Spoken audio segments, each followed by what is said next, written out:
साथियों, मैं योगेश गुप्ता एक बार फिर से आपके बैच में स्वागत करता हूं। बच्चों, जैसा कि आप लोग को पता है कि आज हम लोगों को डीजल मैकेनिक का सेट नंबर 3 देखना है, ऑटोमोबाइल का, है ना। तो आज हम लोग ऑटोमोबाइल का सेट नंबर तीसरा देखेंगे। इसमें मैं आपको 75 क्वेश्चन सॉल्व कराऊंगा जो कि हमारे पार्ट बी के लिए इंपॉर्टेंट होने वाले हैं।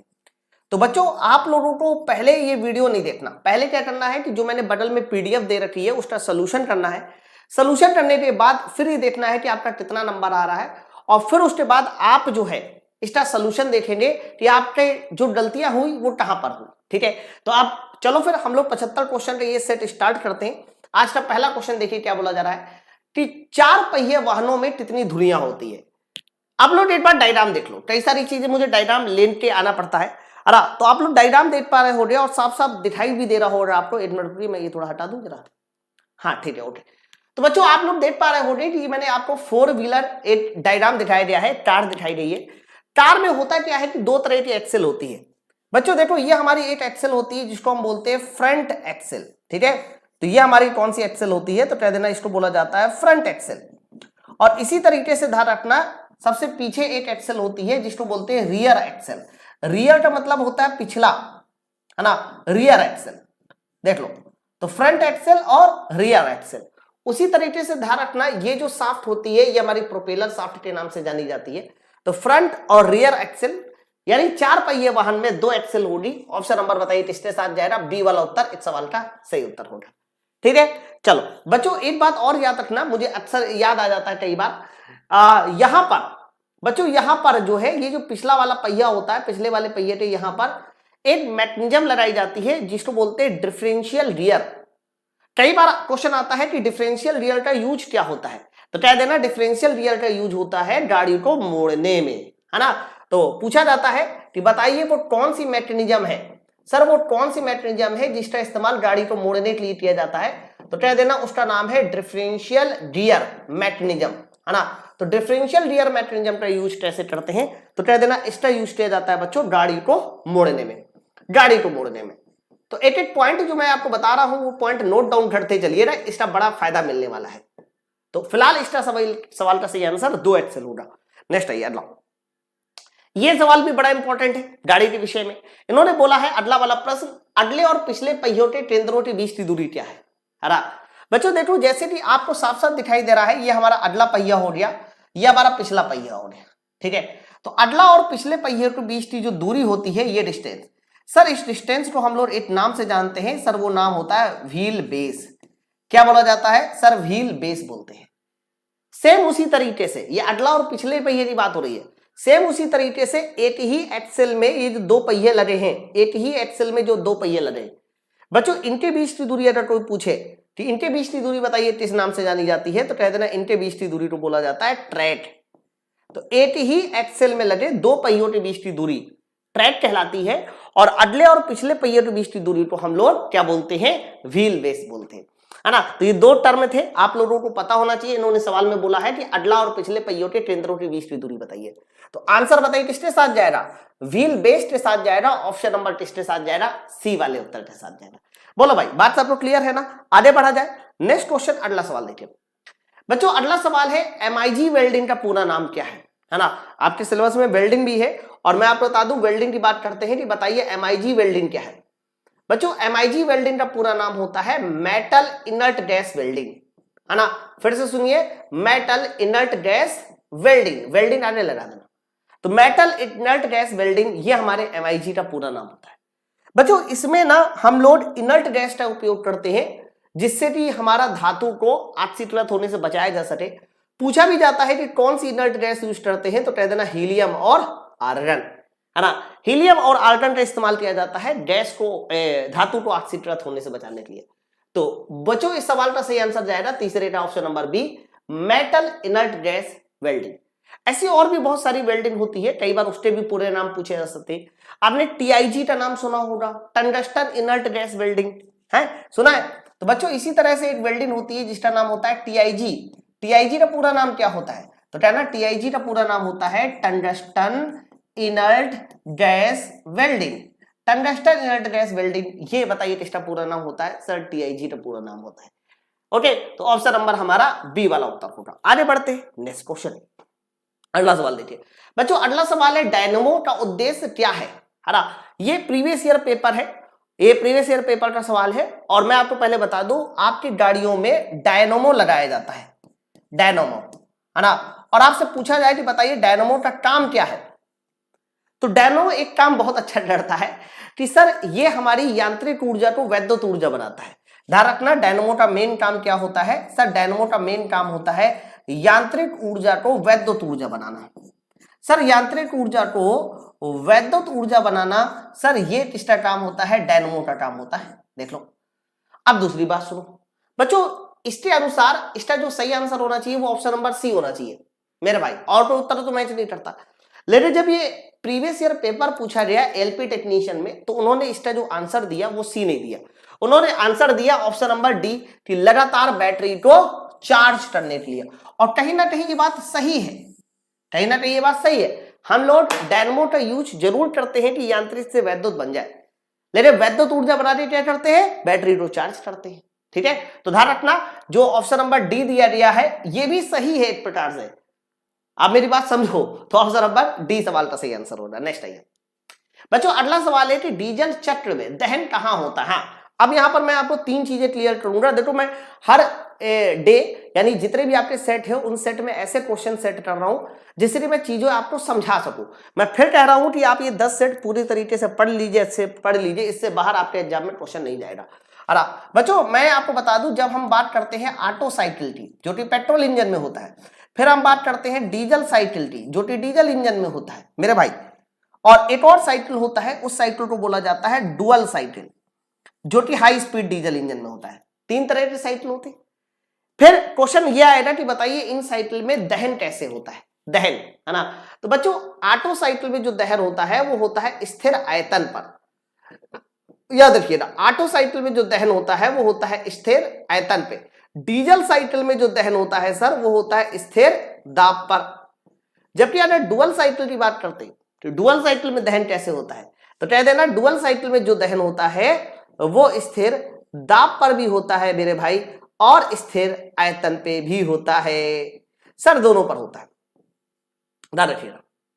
अब मुद्दे की बात तो आपको पता है कि ऑटो साइकिल किस पे काम करता है। सर ऑटो साइकिल जो है वो, या यूं कहिए कि पेट्रोल इंजन ऑटो साइकिल पे काम करता है, डीजल इंजन डीजल साइकिल पे काम करता है, डुअल इंजन जो हाई स्पीड डीजल इंजन होते हैं सर वो डुअल साइकिल पे काम करते हैं।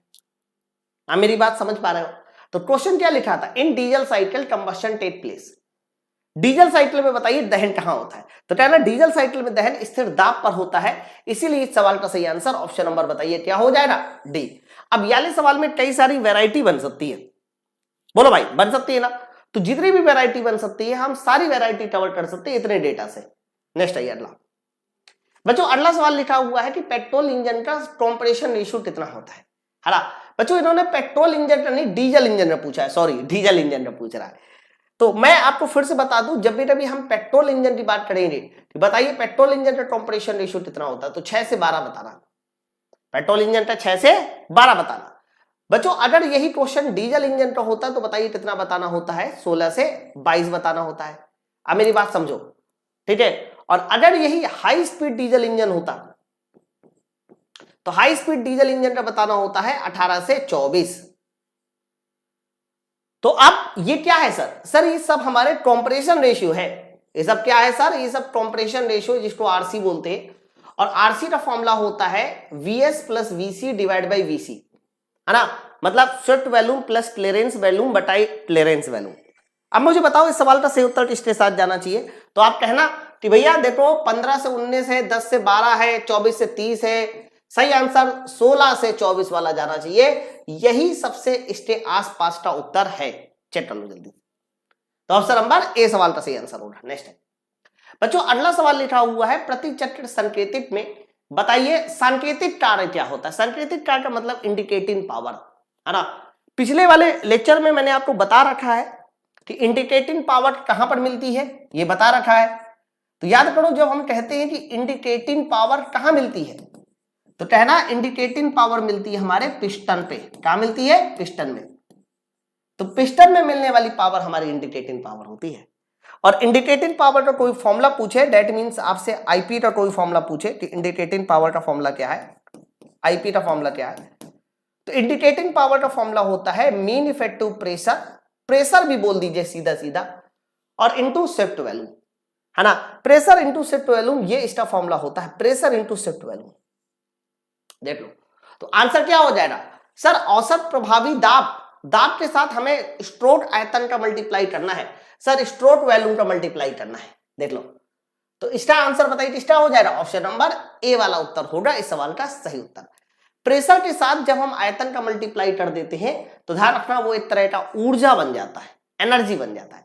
लेकिन जब आपने बोल दिया प्रति साइकिल, पर साइकिल, तो पर साइकिल बोल देने के बाद वो पावर बन जाएगा, है ना। चलो नेक्स्ट आइए अगला, ये लीजिए बच्चों, ये वेल्डिंग का सवाल है। थर्मिक वेल्डिंग में एल्यूमिनियम और आयरन ऑक्साइड का अनुपात कितना होता है? बहुत प्यारा सवाल है, आप इसको नोट डाउन कर लेना, बड़ा इंपॉर्टेंट है ना। सबसे पहला क्वेश्चन ये आएगा कि भैया थर्मिक वेल्डिंग का उपयोग क्या है? थर्मिक वेल्डिंग का उपयोग क्या है? तो याद रखिएगा, जो रेल लाइंस होती है ना, रेल की पटरियां होती है सर, रेल की पटरियों को जोड़ने के लिए हम लोग थर्मिक वेल्डिंग का उपयोग करते हैं, है ना। तो कई बार क्वेश्चन आएगा कि रेल लाइंस को जोड़ने में, रेल लाइंस को जोड़ने में हम लोग कौन सी वेल्डिंग इस्तेमाल करते हैं? तो कह देना रेल लाइंस को जोड़ने में हम लोग थर्मिक वेल्डिंग का इस्तेमाल करते हैं।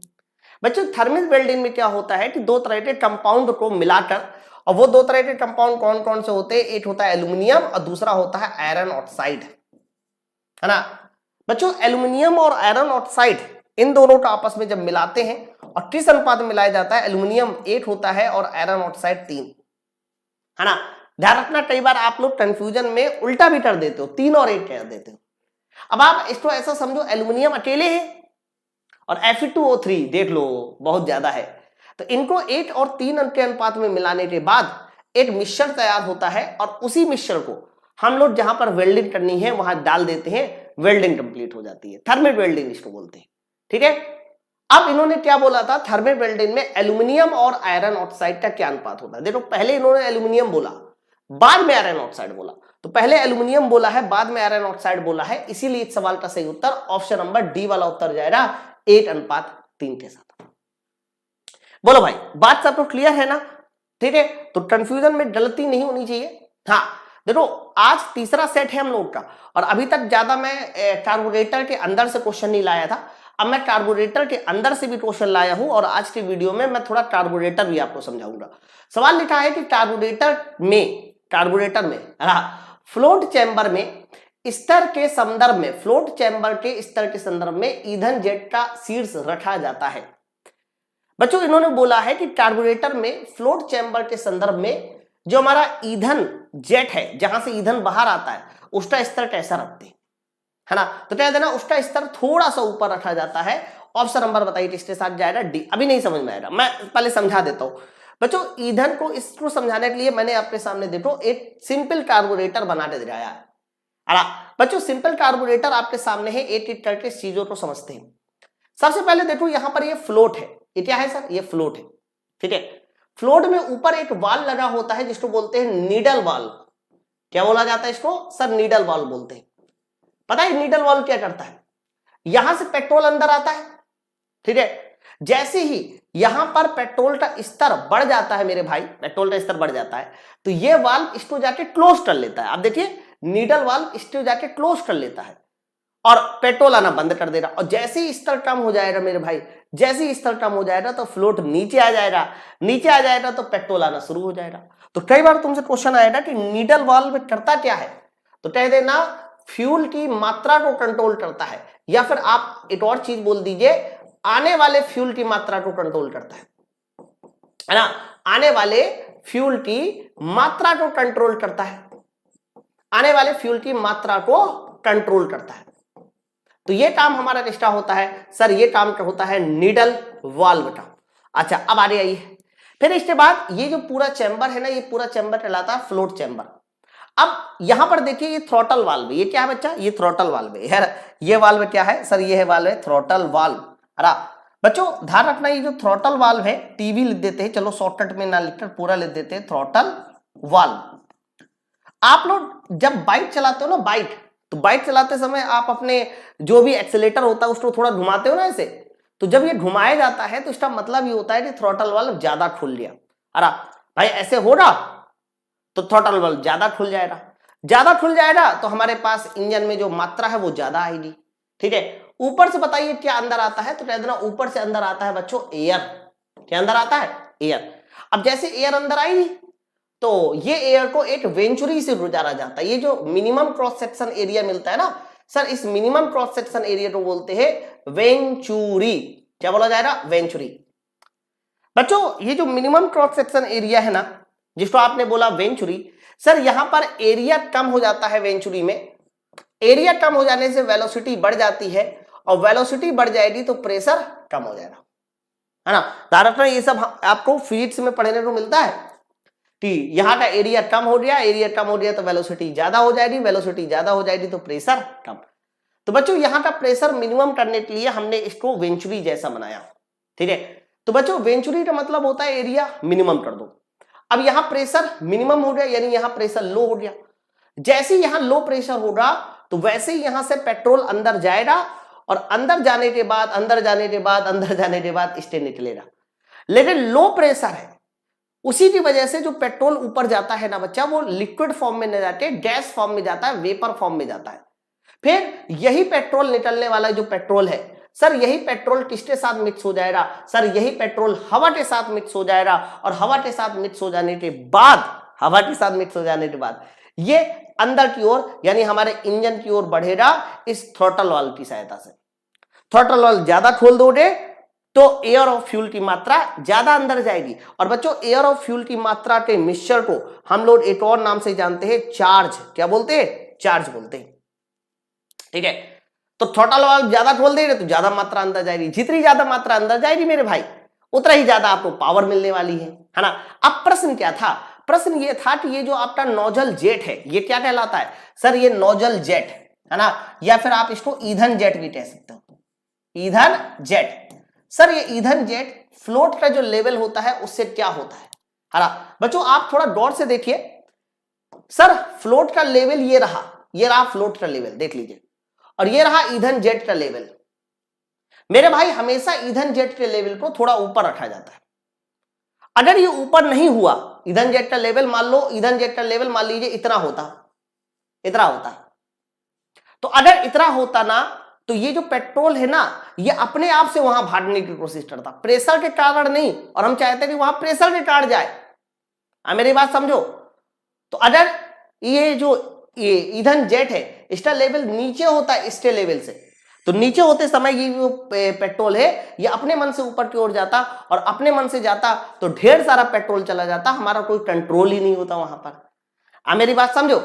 इसीलिए हम लोग जो ईंधन का जेट है ना, ये जो ईंधन का जेट है सर, इस जेट को हम इस लेवल से थोड़ा ऊपर रखते हैं ताकि यहां से पेट्रोल ऊपर जाए, लेकिन प्रेशर मिनिमम हो जाने की वजह से ऊपर जाए। मेरी बात समझ रहे हैं?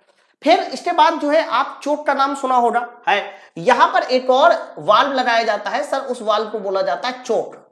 क्या बोला जाता है सर? उस वाल्व को बोलते हैं हम लोग चोक। देखिए आप टू व्हीलर स्कूटी वगैरह देखिए, अक्सर आपने देखा होगा कि स्कूटी वगैरह ठंडियों में स्टार्ट नहीं होती। क्यों नहीं स्टार्ट होती? क्योंकि वहां बैटरी लो हो जाती है, पेट्रोल नहीं आता है, ऐसी बहुत सारी समस्याएं होती है ना बच्चों। उसको हम लोग किस नाम से जानते हैं सर? उसको हम बोलते हैं कि अब हमें चोट लेना होगा, तो वहां पर एक हैंडल लगा होता, उठा देते चोट आ जाता है। बच्चों ये जो चोट है ना, इसका मेन मतलब क्या होता है कि जैसे हम उस चीज को उठाते हैं है ना, तो ये पूरी तरह से क्लोज हो चुका होता है। मतलब एयर जो आएगा वो बहुत कम आएगा। बहुत ध्यान सुनना, जब हम उसको उठा लेते हैं तो ये पूरी तरह से बंद हो चुका होता है। देखो मैं बताऊं, सुनो, मैं इसको लिख देता हूं। जैसे ही आपने चोट को क्या किया सर? आपने चोट को किया ओपन। तो बच्चों चोट ओपन करने से यहां पर जो वाल्व होता है वो क्या हो जाता है? वाल्व हो जाता है क्लोज। इसको याद रखना, ठीक है। आपने चोट को उठाया, ओपन किया, तो वाल्व यहां क्लोज होगा, और जैसे ही मेरे भाई वाल्व क्लोज होगा तो एयर की मात्रा बताइए क्या हो जाएगी सर? एयर की मात्रा कम हो जाएगी, फ्यूल की मात्रा बढ़ जाएगी। मेरी बात समझो। तो एयर की मात्रा कम हो जाएगी, फ्यूल की मात्रा बढ़ जाएगी, अर्थात फ्यूल ज्यादा आएगा। और जब भी कभी फ्यूल ज्यादा आ जाता है तो ऐसे मिक्सचर को बोला जाता है रिच मिक्सचर। जब भी कभी फ्यूल की मात्रा ज्यादा होगी तो ध्यान रखना ऐसे मिक्सचर को बोलते हैं रिच मिक्सचर। तो फ्यूल ज्यादा आएगा, और जब फ्यूल ज्यादा आएगा तो इंजन हमारा चलता चला जाएगा। लेकिन हाँ, आप लोग को एक सलाह दी जाती है गाड़ी चलाते समय कि जब भी कभी भाई साहब आप लोग जो है कि चोट उठा ले एक बार, तो गाड़ी स्टार्ट हो जाने के बाद चोट बंद भी कर दे। अगर गाड़ी स्टार्ट हो जाने के बाद चोट आपने नहीं बंद किया तो एयर कम आएगा, पेट्रोल ज्यादा जाएगा, और पेट्रोल ज्यादा जाएगा मेरे भाई तो आपका पेट्रोल जल्दी जल्दी खत्म भी हो जाएगा। समझे ना मेरी बात को? तो चोट एक बार स्टार्ट हो जाने के बाद, गाड़ी स्टार्ट हो जाने के बाद आपको चोट बंद करना जरूरी है। आप चोट बंद कर दीजिए तो पेट्रोल बचा रहेगा, नहीं बंद करोगे एयर कम आएगा, पेट्रोल ज्यादा जाएगा, आपका पेट्रोल जल्दी खत्म हो जाएगा। ठीक है, तो ये भी चोट भी हमारा एक सिंपल कार्बोरेटर का हिस्सा है। यहां पर एक छलनी लगाई जाती है, इसको बोलते हैं स्ट्रेनर। अरे क्या बोलते हैं इसको? स्ट्रेनर। स्ट्रेनर का काम क्या होता है तो कह देना, ये जो छलनी लगाते हैं हम लोग, इसका मेन काम होता है आने वाली जो हवा है उस हवा को साफ करना, है ना। आने वाली हवा को क्या करना? साफ करना। होता क्या है कि हवा में बहुत सारे उल्टे सीधे अशुद्धियां मिली रहती है। पता चला किसी ने हवा में कुछ भी कर दिया है तो वो हमारे इंजन के अंदर ना आए, इसलिए यहां पर हम लोग स्ट्रेनर भी लगाते हैं। तो इतने सारे पार्ट हमारे कह सकते हो सिंपल कार्बोरेटर में होते हैं और बहुत ज्यादा इंपॉर्टेंट है। इससे एक ना एक क्वेश्चन आपके एग्जाम में आएगा। तो फिलहाल इस सवाल का आंसर सबको क्लियर हो गया होगा कि फ्लोट चैम्बर में इस तरह के संदर्भ में ईंधन जेट का शीर्ष क्या होता है तो कहते हैं ईंधन जेट का शीर्ष थोड़ा सा ऊपर होता है ना, फ्लोट चैम्बर के स्तर से, लेवल से। तो आंसर इसका ऑप्शन नंबर डी सवाल का सही आंसर। नेक्स्ट यार, ओके 10वां नंबर सवाल। 10वां नंबर सवाल देखिए क्या बोला जा रहा है बच्चों। 10 नंबर सवाल ये है कि व्यास mm के छेद को मापने के लिए आपको बताना है कि किस उपकरण का, मतलब एक ऐसा व्यास जिसका होल mm में है। बच्चों होल mm में होने का मतलब बहुत छोटा होल है, और बहुत छोटे होल के लिए जो हम मापते हैं बच्चों वो पिन गेज होता है। क्या होता है बच्चा? पिन गेज होता है। पिन गेज कुछ नहीं होता है, ढेर सारे अलग अलग डायमीटर के छोटे छोटे पिन होते हैं।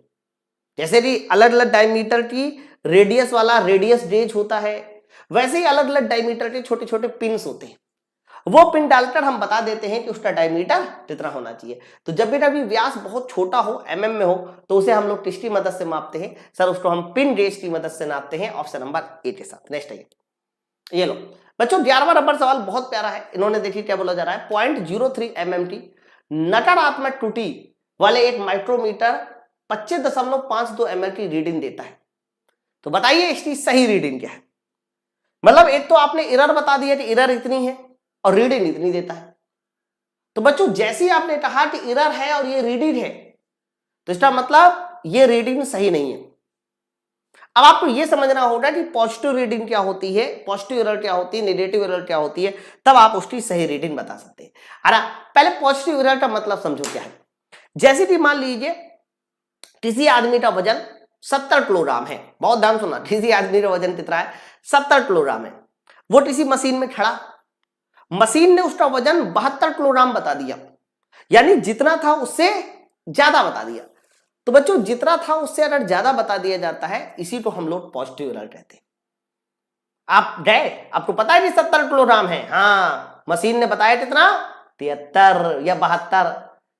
तो बच्चों अगर आपको एक्चुअल वैल्यू निकालनी है, सही मान निकालना है कि सही मान कितना होना चाहिए, तो 72 में 2 किलोग्राम घटाना होगा। पॉजिटिव एरर के केस में घटाना होता है। अरे ये नेगेटिव एरर होती है। नेगेटिव एरर का मतलब क्या होता है कि तुम्हारा वजन है 70 किलोग्राम, तो मशीन में तौलाने गए और मशीन ने आपको बताया 69 कम बताया। तो जब वैल्यू कम बताई जाती है तब वो नेगेटिव एरर होती है, वैल्यू ज्यादा बताई जाती है तो वो पॉजिटिव एरर होती है। लेकिन इन्होंने कहा है कि भैया देखो हमारे पास जो एरर है, अब इसको ध्यान सुनना सर, ये जो एरर है वो 0.03 mm की है। और कैसी एरर है? नेगेटिव एरर है ना। और बताइए जो वैल्यू बताई है इन्होंने, वैल्यू वो कितनी बताइए? 25.52 mm बताइए। तो बताइए इसका सही आयाम क्या है? मतलब आपको ट्रू वैल्यू बताना है कि बताइए ट्रू वैल्यू क्या है। ठीक है, तो बच्चों एरर हमारी नेगेटिव है। नेगेटिव का मतलब मैंने बताया कि जितना था उससे कम बता रहे हो। 70 किलोग्राम था, 69 बता रहे हो, तो सही कैसे पता चलेगा? 69 में 1 किलोग्राम जोड़ दीजिए। इसीलिए नेगेटिव एरर से सही वैल्यू निकालने के लिए हमें 25.52 में ये वाली वैल्यू जोड़नी होगी, ज्यादा की ओर जाना होगा, तब कहीं जाके वो सही वैल्यू बताएगा। तो बताइए इस सवाल का सही आंसर कितना हो जाएगा? 25.5855 mm। हाँ ये सही। ओके, तो सवाल का बताइए सही उत्तर कितना हो जाएगा? ऑप्शन नंबर बताइए बी वाला उत्तर इस सवाल का सही आंसर है। ठीक है भाई, अब सवाल में आता है कि भैया पॉजिटिव एरर क्या होता है, नेगेटिव एरर क्या होता है, बताइए। देखो मैं आपको बता दूं, ऊपर वाली जो स्टेल मैंने दिखाई है ये मेन स्टेल है। ये कौन सी स्टेल है? ये मेन स्टेल है। और नीचे वाली जो स्टेल है बच्चों वो बताइए कौन सी है? वर्नियर स्टेल है ना। तो जब भी कभी वर्नियर स्टेल का जो जीरो है, वर्नियर स्टेल का जीरो वो मेन स्टेल के लेफ्ट साइड होता है। देखो मेन स्टेल का कैसा है? लेफ्ट साइड है। तो अगर वर्नियर स्टेल का जीरो मेन स्टेल के जीरो के लेफ्ट साइड चला जा रहा है, लेफ्ट साइड चला जा रहा है बच्चों, तो ध्यान रखना उसे बोला जाता है कि ये हमारी कौन सी एरर है? सर इसे बोला जा रहा है कि ये हमारी नेगेटिव एरर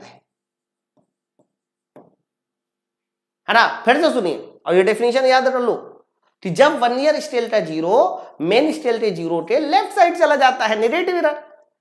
जब वर्नियर स्टेल का जीरो मेन स्टेल के जीरो के राइट साइड चला जाता है, जब वर्नियर स्टेल का जीरो मेन स्टेल के जीरो के राइट साइड चला जाता है बच्चों, तो बताइए वो कैसी एरर हो जाती है? सर वो एरर हो जाती है तुम्हारी पॉजिटिव एरर, है ना। तो डेफिनेशन भी कई बार लिखी हुई मिल जाती है और आपको बताना होता है कि कौन सी डेफिनेशन सही है। तो फिलहाल मैं फिर से बता दूं, ये हमारा मेन स्टेल हो गया और नीचे वाला स्टेल बताइए कौन सा हो जाएगा? सर वर्नियर स्टेल हो जाएगा। देख लो, तो आंसर तो सबको क्लियर हो ही गया होगा। चलो 12वां नंबर बताइए। 12वां नंबर सवाल बोला जा रहा है ईंधन को डीजल इंजन में सिलेंडर में इंजेक्ट किया जाता है। मतलब बोला जा रहा है कि ईंधन को डीजल इंजन में कब इंजेक्ट करते हैं, है ना। बच्चों होता क्या है कि डीजल इंजन में सक्शन होता है एयर का, कंप्रेशन भी एयर का होता है, लेकिन कंप्रेशन जब होने वाला होता है, मतलब कंप्रेशन खत्म होने वाला होता है, कंप्लीट होने वाला होता है, उस समय इंजेक्टर के थ्रू डीजल अंदर आता है ना। तो डीजल कब अंदर आता है? पहला आंसर लिखा है संपीड़न स्ट्रोक के दौरान टीडीसी के पास। हाँ ये एकदम सही है, approaching TDC during compression stroke, एकदम सही है। जस्ट आफ्टर, ड्यूरिंग नहीं, एग्जॉस्ट स्ट्रोक गलत है। संपीड़न स्ट्रोक के एग्जैक्टली एट टीडीसी आफ्टर का नहीं, एग्जैक्टली पे बिल्कुल भी नहीं होता। अगर आप ये कह रहे हैं कि सक्शन कंप्रेशन हो जाने के बाद होता है, नहीं, एग्जैक्टली टीडीसी पर नहीं होता। एक्चुअली में हमें टीडीसी के थोड़ा सा पहले ही डीजल डाल देना होता है, क्योंकि उसको जलने में समय भी तो जाएगा। जैसे कि मुझे मान लीजिए ठीक 5 बजे 2 अंडे का आमलेट खाना है, तो भैया मैं ठीक 5 बजे दुकान वाले के पास जाऊंगा और कहूंगा 2 अंडे का आमलेट बना दो, तो क्या ठीक 5 बजे वो 2 अंडे का आमलेट बना पाएगा? नहीं, मुझे 2 मिनट पहले उसे फोन करके कहना पड़ेगा 5 बजने वाला है, 2 अंडे का आमलेट बना दो। तो ठीक उसी तरीके से मैं चाहता हूं कि डीजल टीडीसी पर जले और जलने के बाद अधिकतम प्रेशर, मैक्सिमम प्रेशर दे। तो टीडीसी पर डीजल जले ये तभी पॉसिबल है जब हम डीजल को टीडीसी के थोड़ा सा पहले डालें, है ना। इसीलिए लिखा है ना approaching TDC during compression stroke, ठीक है। अगला approaching TDC during exhaust stroke, गलत, एग्जॉस्ट स्ट्रोक में तो डीजल आता ही नहीं अंदर, ठीक है। तो इस सवाल का जो सही उत्तर जाएगा वो ऑप्शन नंबर बताइए किसके साथ जाएगा? ए वाला आंसर सही होगा। नेक्स्ट है अगला, बताइए बच्चों। अगला सवाल देखिए क्या बोला जा रहा है, बहुत प्यारा सवाल है ये भी, है ना। सवाल लिखा है विशेष ड्रिल व्यास पर आरपीएम बढ़ाया जाए तो काटने की स्पीड क्या होती रहती है? आरपीएम बढ़ाने पे बताइए कटिंग स्पीड क्या हो जाती है। तो आपको पता है कि सी बराबर फॉर्मूला होता है पाई डीएन डिवाइड बाई 1000। इन्होंने बोला है विशेष ड्रिल व्यास, मतलब ड्रिल व्यास को छेड़ना ही नहीं है ना, आरपीएम बढ़ाना है। तो मेरे भाई अगर आरपीएम बढ़ा दिया तो देखो कटिंग स्पीड भी क्या हो जाएगी? बढ़ जाएगी। अरे आरपीएम बढ़ा दिया तो कटिंग स्पीड भी बढ़ जाएगी। इसलिए इस सवाल का बताइए सही उत्तर कितना हो जाएगा? Option number B. चलो नेक्स्ट आइए। इसमें कुछ नहीं था, जहां जहां देखो मुझे आपको समझाने की जरूरत पड़ेगी वहां वहां मैं आपको समझाऊंगा, वहां मैं आपको चीजें बताऊंगा। सवाल देखिए अगला क्या है, टूल सिग्नेचर में नोज रेडियस कहां होती है ना। बच्चों याद रखना, कई बार इस तरह का सवाल आता है कि टूल सिग्नेचर कैसे डिफाइन करते हैं। ध्यान रखना जब भी कभी हम किसी भी टूल सिग्नेचर की बात करते हैं तो टूल सिग्नेचर में 7 कोड होते हैं या 7 टर्म होते हैं। कितने टर्म होते हैं? 7। यानी किसी भी टूल को डिफाइन करने के लिए हमें 7 पैरामीटर चाहिए। हरा बच्चों, पहले पैरामीटर पे होता है बैक रेट एंगल, दूसरे पे होता है साइड रेट एंगल, ठीक है। फिर आगे होता है इंड रिलीफ एंगल। मतलब आप इतना ना जानो, सिर्फ इतना जान लो 7 होता है और जो सबसे लास्ट वाला 7वां होता है 3 3 6 7। बच्चों जो 7वां नंबर होता है वही तुम्हारा नोज रेडियस होता है। क्या होता है? नोज रेडियस होता है। ठीक है, तो ठीक आप लोग फिटर टर्नर मशीनिस्ट से नहीं हो कि मैं डिटेल बताऊं इसकी, बस आप ये ध्यान रखना लास्ट में नोज रेडियस होता है। और नोज रेडियस को किससे डिफाइन करते हैं सर? नोज रेडियस को डिफाइन करते हैं हम लोग mm से, है ना। तो बताइए नाक की त्रिज्या यानी नोज रेडियस कहां पर होता है सर? लास्ट में होता है। ऑप्शन नंबर बताइए किसके साथ जाएगा?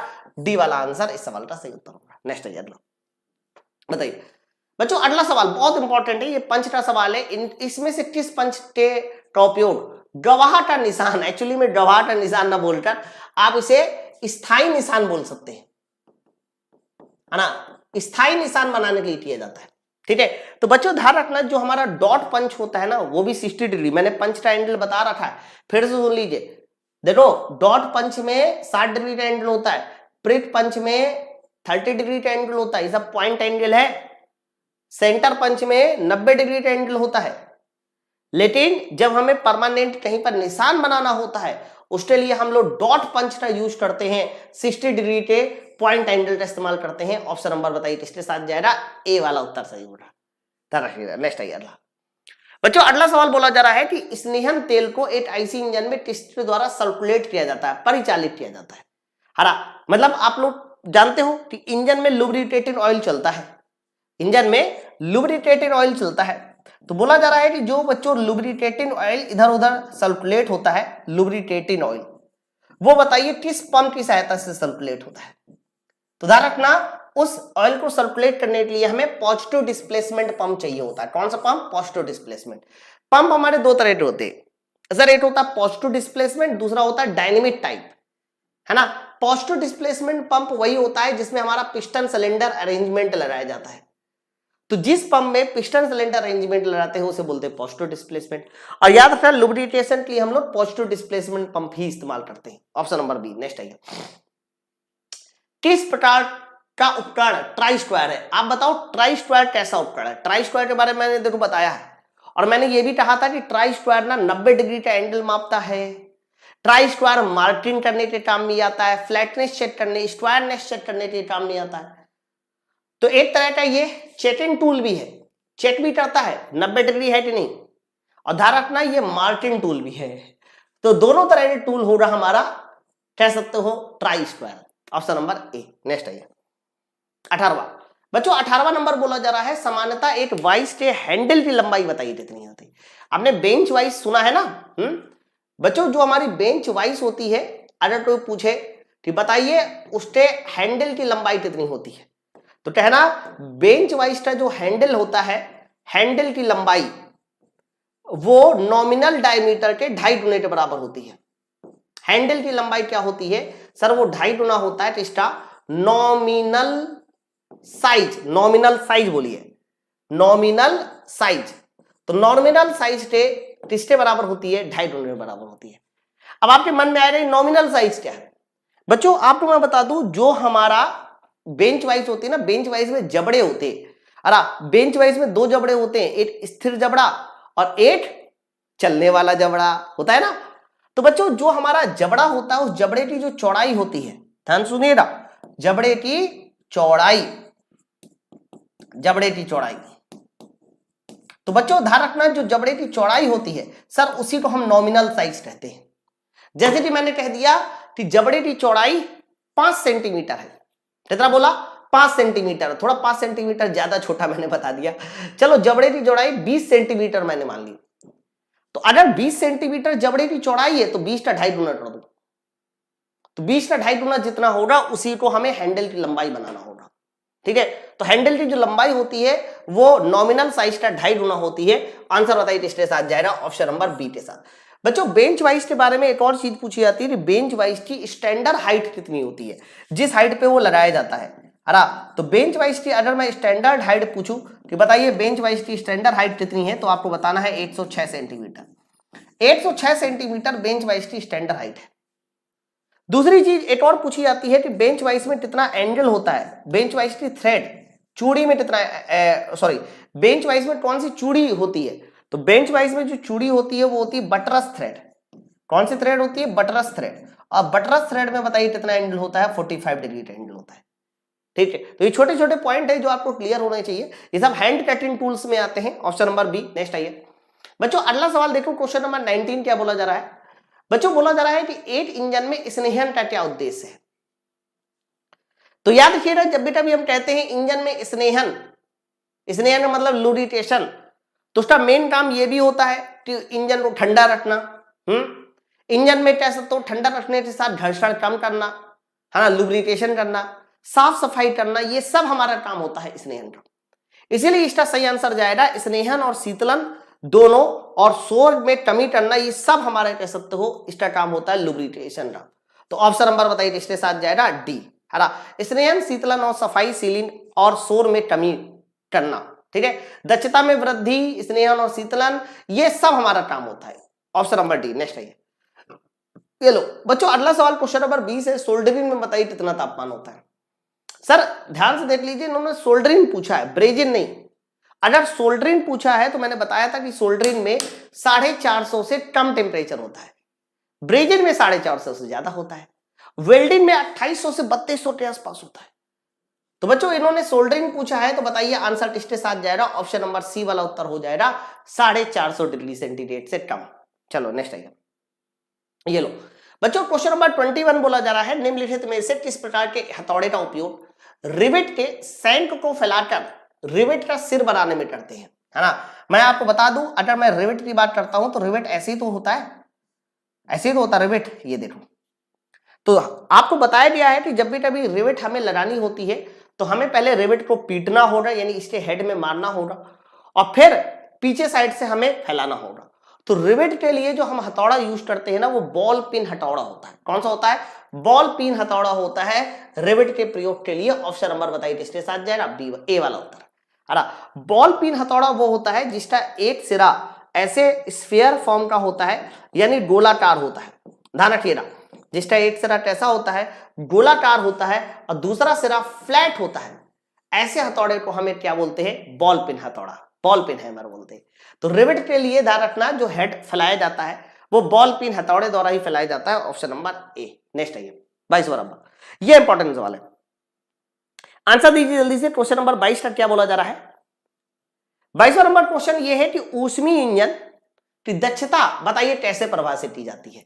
याद रखना, किसी भी ऊष्मीय इंजन की जब हम कहते हैं इफिशियंसी, है ना, तो इफिशियंसी का मतलब होता है कि जो वर्क आउटपुट है वो ऊपर रखिए, वर्क आउटपुट ऊपर रखिए, और याद रखिएगा जो हमारा गिवन इनपुट है, गिवन इनपुट उसे नीचे रखिए। तो वर्क आउटपुट ऊपर होता है बच्चा, और गिवन इनपुट नीचे होता है, इसी को हम लोग इंजन की इफिशियंसी कहते हैं। तो आंसर क्या हो जाएगा?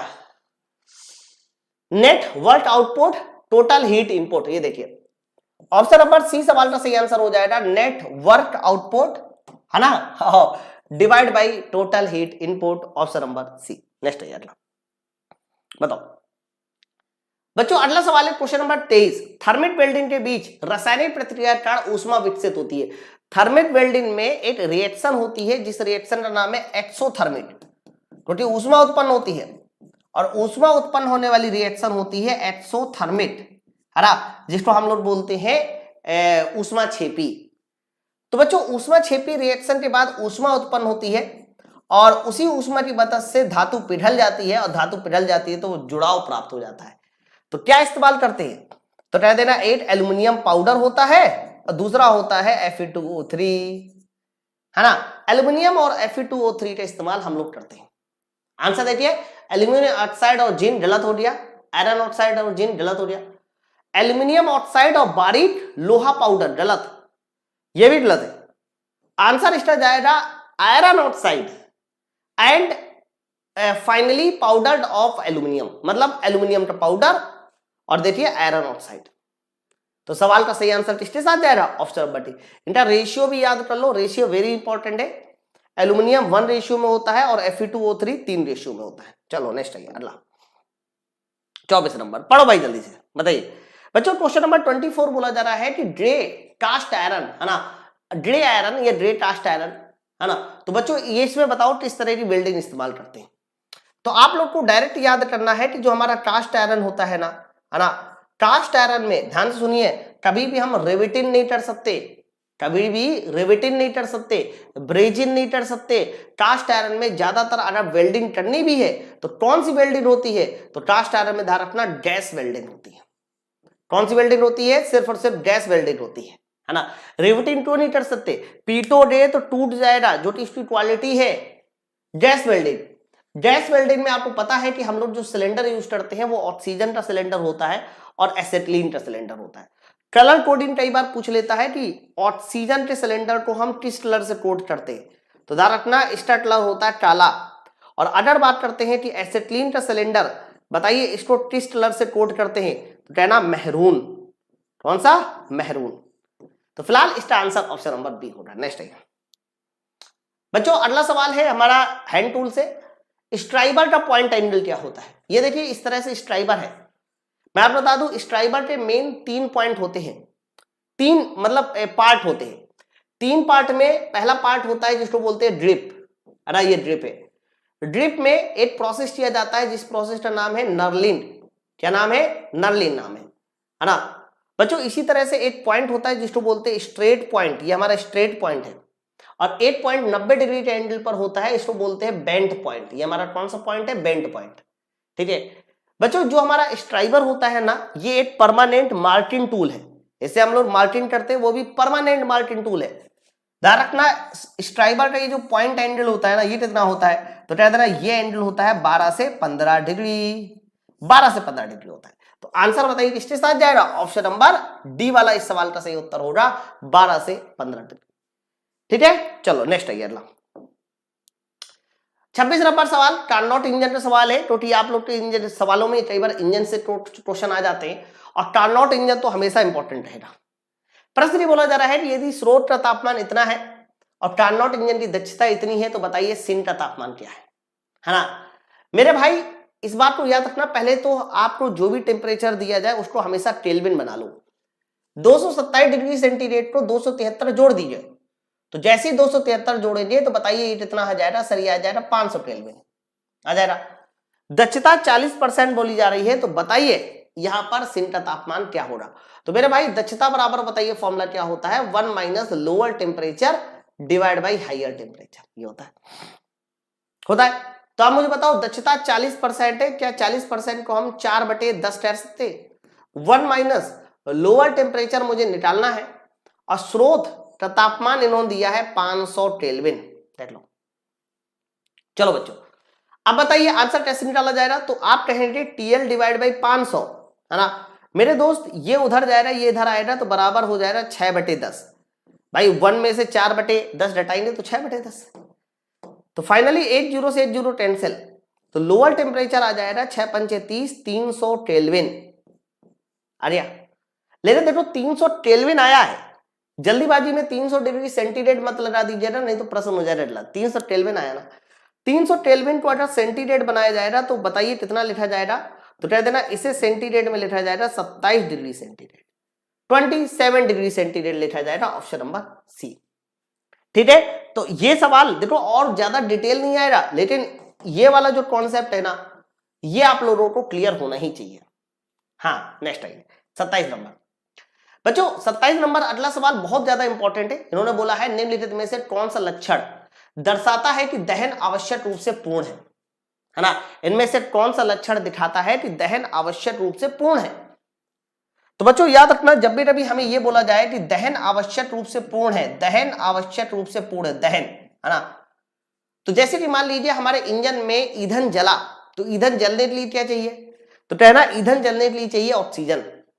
और मैं ये कह रहा हूं कि दहन आवश्यक रूप से पूर्ण है, तो इसका अर्थ क्या हुआ, सर इसका अर्थ यह हुआ कि जब लास्ट में हमारा गैसें निकले तो उसमें ऑक्सीजन होनी चाहिए, एक्स्ट्रा ऑक्सीजन होनी चाहिए, है ना। तो आप सीधा सीधा ध्यान रखना, दहन पूर्ण तभी दर्शाता है जब लास्ट में हमारे पास क्या बची हो, एक्स्ट्रा O2 बची हो। जब लास्ट में एक्स्ट्रा O2 बची होगी तभी समझ जाना दहन हमारा पूर्ण है। ठीक है, निकास में ऑक्सीजन की उपस्थिति, ये देखिए ऑप्शन नंबर सी इस सवाल का सही आंसर होना चाहिए। जब लास्ट में निकास में अगर ऑक्सीजन है तो इसका मतलब दहन पूर्ण है, क्योंकि अगर ऑक्सीजन है तो ही दहन पूर्ण है, ऑक्सीजन नहीं होता तो इसका मतलब पता है क्या है कि अभी ना कार्बन बचा हुआ है जलने के लिए। हाँ मेरी बात समझो। तो ऑप्शन नंबर क्या जाएगा इसका, सी वाला आंसर सही हो जाएगा। नेक्स्ट आइए, ये लो 28 नंबर सवाल, ये भी प्रीवियस ईयर सवाल है, बहुत प्यारा सवाल है ना। प्रश्न देखिए क्या लिखा हुआ है कि 8 आईसी इंजन 8 ग्राम पर सेकेंड की दर से ईंधन की खपत करता है ना। बच्चों यहां पर ईंधन यानी फ्यूल की बात कर दी कि फ्यूल की जो खपत है वो 1 ग्राम पर सेकेंड है। ध्यान सुनिए, ईंधन की खपत 8 ग्राम पर सेकेंड है। फिर बोला जा रहा है कि यदि इसके लिए वायु और ईंधन का अनुपात 20 है। देखो फिर उन्होंने बोला वायु और ईंधन का अनुपात, ऊपर वायु मतलब एयर, नीचे ईंधन मतलब फ्यूल, यह अनुपात बताइए कितना बोल दिया 20। और कई बार हम 20 को 20:1 भी कह सकते हैं, या 20 ही लिख दो कोई दिक्कत नहीं। तो बोला जा रहा है कि निकास में बताइए निकास डैश का द्रव्यमान क्या होना चाहिए। बच्चों एक बात मुझे बताओ, हमेशा इनपुट बराबर आउटपुट होता है, तो किसी भी इंजन में हम इनपुट देते हैं हवा को, इनपुट देते हैं फ्यूल को, और आउटपुट हमें गैस मिलती है। तो बच्चों हमेशा याद रखना किसी भी इंजन में जब हमें गैस की मात्रा निकालनी होती है, जी फॉर गैस, तो वो मात्रा कहीं ना कहीं एयर की मात्रा और फ्यूल की मात्रा के योगफल के बराबर होती है। हमेशा इस बात को याद रखिएगा। बताइए तो जो भी हमारी गैस की मात्रा होगी वो क्या होगी सर, गैस की मात्रा एयर और फ्यूल की मात्रा के योगफल के बराबर होगी। ठीक, तो बढ़िया बात है। तो हमें फ्यूल की मात्रा तो दी है, तो एयर की मात्रा यहां से निकाल ले, फ्यूल की मात्रा 1 है, 1 यहां रख दो। तो जैसे ही यहां 1 रखा जाएगा तो बताइए एयर की मात्रा कितनी हो जाएगी, 1 ग्राम पर सेकेंड, नहीं सॉरी, कितनी हो जाएगी,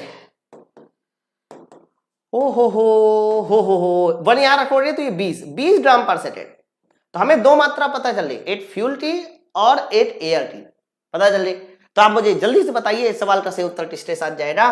तो फाइनली आप कह सकते हो कि जब हम गैस की यहां मात्रा निकालेंगे, गैस की मात्रा कितनी होगी, तो गैस की मात्रा तो इन दोनों को उठा के जोड़ना होगा ना। तो जैसे ही जोड़ेंगे तो ए और बी यानी 20 और 8 ये लो, तो आंसर हमारा जाएगा 21 के साथ। आंसर किसके साथ जाएगा, आंसर जाएगा ऑप्शन नंबर बी के साथ, 21 के साथ। ठीक है, तो ऐसे सवाल एकदम रेडी रखिए अपने, कैसे लगाए जाते हैं ये लीजिए। 29 नंबर पढ़िए जल्दी से और बताइए। 29 नंबर वेल्डिंग का सवाल है। वेल्डिंग प्रक्रिया में वेल्डिंग पैरामीटर का उपयोग किया जाता है। वेरी गुड, वेल्डिंग प्रक्रिया में वेल्डिंग पैरामीटर का उपयोग किया जाता है। फिर बोला जा रहा है कि वेल्डिंग धारा इतनी है, वेल्डिंग वोल्टेज इतना है, तो मेरे भाई बताइए कितनी पावर चाहिए। हरा तो सर आप सीधा सीधा पावर ही तो पूछ रहे हैं। मैंने कहा वेरी गुड, पावर तो सीधा सीधा ही निकलाई दी, अरा V इंटू आई से। वोल्टेज हमारा कितना है सर, वोल्टेज है 25, आई कितना है सर, आई है 250 एम्पियर। तो मेरे भाई आप इसको सॉल्व करके देखिए, तो 625 00 और मेरे भाई बताइए किसके साथ जाएगा, वाट के साथ। लेकिन आंसर में बताइए कितना है सर, आंसर में तो किलोवाट है। तो मेरे दोस्त अगर इसको किलोवाट बनाना होगा तो मुझे क्या करना होगा सर, 6.25 किलोवाट, ये सवाल का सही उत्तर होगा 6.25 किलोवाट। ऑप्शन नंबर बताइए किसके साथ जाएगा, डी वाला आंसर सही होगा। ठीक है, तो हम लोग कहां तक पहुंच चुके हैं, क्वेश्चन नंबर 29 तक पहुंच चुके हैं। आगे बढ़िए बच्चों, C10 नंबर क्या होता है। देखो C10 और 10 ये सब मैं पहले बता चुका हूं आपको कल ही वीडियो में, है ना। तो जब मैं कहता हूं कि C10 नंबर क्या है, तो कहना C10 नंबर का मतलब होता है कि डीजल की क्वालिटी बताने वाला नंबर, है ना। तो C10 नंबर किसकी क्वालिटी बताता है, डीजल की। देखो मैं फिर बता दूं, मैं आप लोगों को ये सोच के चलता हूं ना कि मैंने जो पिछला पढ़ा है वो आप लोग पढ़ चुके हो, याद कर चुके हो। अगर मैं जितना रिवीजन, अब जैसे कि आज मैंने कार्बोरेटर पढ़ा दिया आपको थोड़ा बहुत, तो कार्बोरेटर के बारे में जब आगे क्वेश्चन आएगा ना तो मैं डायरेक्ट सॉल्व करूंगा। अगर मैं बार बार कार्बोरेटर को ही पूरा डिटेल में पढ़ाऊंगा ना तो आपका समय बर्बाद होगा मेरे भाई, है ना। तो C10 नंबर किसकी गुणवत्ता बताता है, डीजल की। तो क्या आंसर जाना चाहिए, तो ऑप्शन नंबर बी जाएगा, डीजल की गुणवत्ता बताने वाला माप है, ऑप्शन नंबर बी। बाकी C10 किसका योगफल होता है, क्या क्या मिलाया जाता है, वो सब मैं बता चुका हूं। नेक्स्ट है आइसो ऑक्टेन की ऑक्टेन नंबर क्या है, ये भी देखो मैं बता चुका हूं। आपको पता है कि जो पेट्रोल होता है ना वो दो चीजों से मिलकर बना होता है, उनमें से एक बताइए क्या होता है, आइसो ऑक्टेन, और दूसरा बताइए क्या होता है सर, दूसरा होता है नॉर्मल हेप्टेन, है ना। पेट्रोल सर इन दो चीजों से मिलकर बना होता है, एक होता है आइसो ऑक्टेन, दूसरा होता है नॉर्मल हेप्टेन। याद रखना ये जो हमारा आइसो ऑक्टेन है ना, इसकी रेटिंग देते 100, यानी इसकी ऑक्टेन नंबर 100, और नॉर्मल है 10, स्टी रेटिन देते हैं 0। तो प्रश्न में जो बोला जा रहा है वो बोला जा रहा है आइसो ऑक्टेन की बताइए ऑक्टेन नंबर क्या है। तो आइसो ऑक्टेन की ऑक्टेन नंबर को हम लोग कितना बोलेंगे सर 100 बोलेंगे, ऑप्शन नंबर डी। चलिए नेक्स्ट आइए बच्चों, अगला सवाल है एसआई इंजन की नॉट रेटिंग, एसआई इंजन की नॉट रेटिंग के प्रदर्शन के लिए किस मिश्रण का मिलान निर्धारित करता है। सबसे पहले यहां देखो इन्होंने एसआई इंजन बोला, एसआई इंजन, तो एसआई इंजन मतलब पेट्रोल इंजन है ना। और पेट्रोल इंजन बताओ इसकी जो रेटिंग होती है या इसका जो क्वालिटी होती है वो किससे पता चलती है सर, ये पता चलता है ऑक्टेन नंबर से है ना। अब आप ये देख लो कि ऑक्टेन नंबर किसका मिक्सचर है, ठीक है। तो पहला बताइए आंसर क्या होगा, आइसो ऑक्टेन और normal heptane. Yes, option number C इस सवाल का सही आंसर होगा iso octane and normal heptane. जबकि सीटेन और अल्फा मिथाइल नेफ्थलीन बच्चों दा रखना ये मिक्सचर होता है किसका सर, ये मिक्सचर होता है हमारे सीटेन का, ठीक है। चलो नेक्स्ट आइए अगला सवाल देखते हैं बच्चों, क्वेश्चन नंबर 33 देखिए क्या है, निम्नलिखित में से कौन सा साधारण कार्बोरेटर का आवश्यक हिस्सा नहीं है। अब मैंने आपको पूरा कार्बोरेटर पढ़ा रखा है ना। अब आपको यह बताना है कि इनमें से कौन कार्बोरेटर का हिस्सा नहीं। फ्लोट चैम्बर होता है, नोजल, फ्यूल स्टेनर ये सब होते हैं, वेंचुरी ट्यूब होता है, फिल्टरिंग डिवाइस एयर फिल्टर लगाया जाता है होता है, लेकिन सिंपल कार्बोरेटर में स्पार्क प्लग थोड़ी ना होता है मेरे भाई। आप मुझे बताओ क्या सिंपल कार्बोरेटर में कहीं पर स्पार्क प्लग होता है? नहीं सर, नहीं होता। Option number D. नेक्स्ट है ये लो बच्चों, 34 नंबर बोला जा रहा है कि वर्नियर कैलिपर में 1 MSD माइनस 1 VSD क्या होता है। MSD का पूरा नाम याद कर लो, मेन स्केल डिवीजन है ना। ये लोग क्या करते हैं कि कई बार पूरे नाम पूछ लेते हैं। MSD का अगर कोई पूरा नाम पूछे क्या होता है MSD का पूरा नाम, तो कहना main scale division, main scale division. उसी तरह से ध्यान रखना VSD का पूरा नाम क्या होता है। सर अगर मैं VSD के पूरे नाम की बात करूं तो बच्चों VSD का पूरा नाम होता है वर्नियर स्केल डिवीजन। तो main scale division, vernier scale division. इन दोनों का अगर मैं डिफरेंस पूछूं कि बताइए MSD और VSD का डिफरेंस क्या है, तो कह देना किसी भी वर्नियर कैलिपर के लिए मेन स्केल डिवीजन और वर्नियर स्केल डिवीजन का जो डिफरेंस होता है वो होता है लीस्ट काउंट। क्या होता है? Least count. तो बताइए वर्नियर कैलिपर का लीस्ट काउंट कितना होता है, तो कह देना इसका लीस्ट काउंट होता है 0.02 mm, 0.02 mm होता है। तो इस सवाल का सही आंसर ऑप्शन नंबर ए जाएगा। चलो नेक्स्ट है ये लो 35 नंबर सवाल। 35 नंबर सवाल में एक कटर का सवाल है और सीधा सीधा आपको व्यास निकालना है। इजी ये सवाल। कैसे निकाला जाएगा कि डायमीटर निकालना है, तो भैया देखो स्पीड का फॉर्मूला याद कर लो, पाई डी एन डिवाइड बाई 1000। अरे पाई डी एन डिवाइड बाई 1000 ये हमारे कह सकते हो स्पीड का फॉर्मूला होता है। एक बार जल्दी से ट्राई कीजिए और बताइए सवाल का सही आंसर है ना। तो बच्चों सी की बात करते हैं तो सी हमारा 35 मीटर पर मिनट है। पाई की वैल्यू को मैं 22/7 रख सकता हूं है ना, लेकिन 22/7 रखने से कुछ नहीं मिलेगा। तो चलो एक काम करते हैं, हम लोग इसकी वैल्यू को 3.14 ही रख दे। डायमीटर मुझे निकालना है, आरपीएम तुमने दे रखा है सर 400, ठीक है। और डिवाइड बाई बताइए कितना हो जाएगा सर, डिवाइड बाई 8000। ये देखो बोलो भाई बात सबको क्लियर है। तो हमें कुछ ना कुछ तिकड़म बनानी पड़ेगी ताकि सवाल आसान हो सके है ना। चलिए तो मेरे भाई एक बात बताओ, पहले तो 2 जीरो से 2 जीरो ही उड़ा दो, खटाक से उड़ा दिया। तो डी बराबर कितना हो जाएगा, तो कह देना डी बराबर सर हो जाएगा 350 ऊपर हरा और 4 × 12, 14 × 4 = 56 यानी 12.56। देखो तो आंसर हमारा जाएगा 350 डिवाइड बाई 12.56 है ना। तो भैया एक काम करते हैं ना कि हम लोग पहले तो 12 से डिवाइड करके देख लेते कितना आएगा और 13 से डिवाइड करके देख लेते कितना आएगा। शायद मुझे आंसर पता चल जाएगा उस कंडीशन में है ना। चलो एक बार अगर हमने 12 से डिवाइड किया तो 12 से डिवाइड करने पे कितना आएगा, 12.56 था। तो 12 दूनी 24, 12 तिया 36 या 12 से पूरा का पूरा डिवाइड करते हैं, 12 दूनी 24 है ना। फिर कितना बचेगा 11 110, 12 9 108 है ना, 29 के आसपास आ रहा है। तो आंसर जो है 12.5 था नीचे।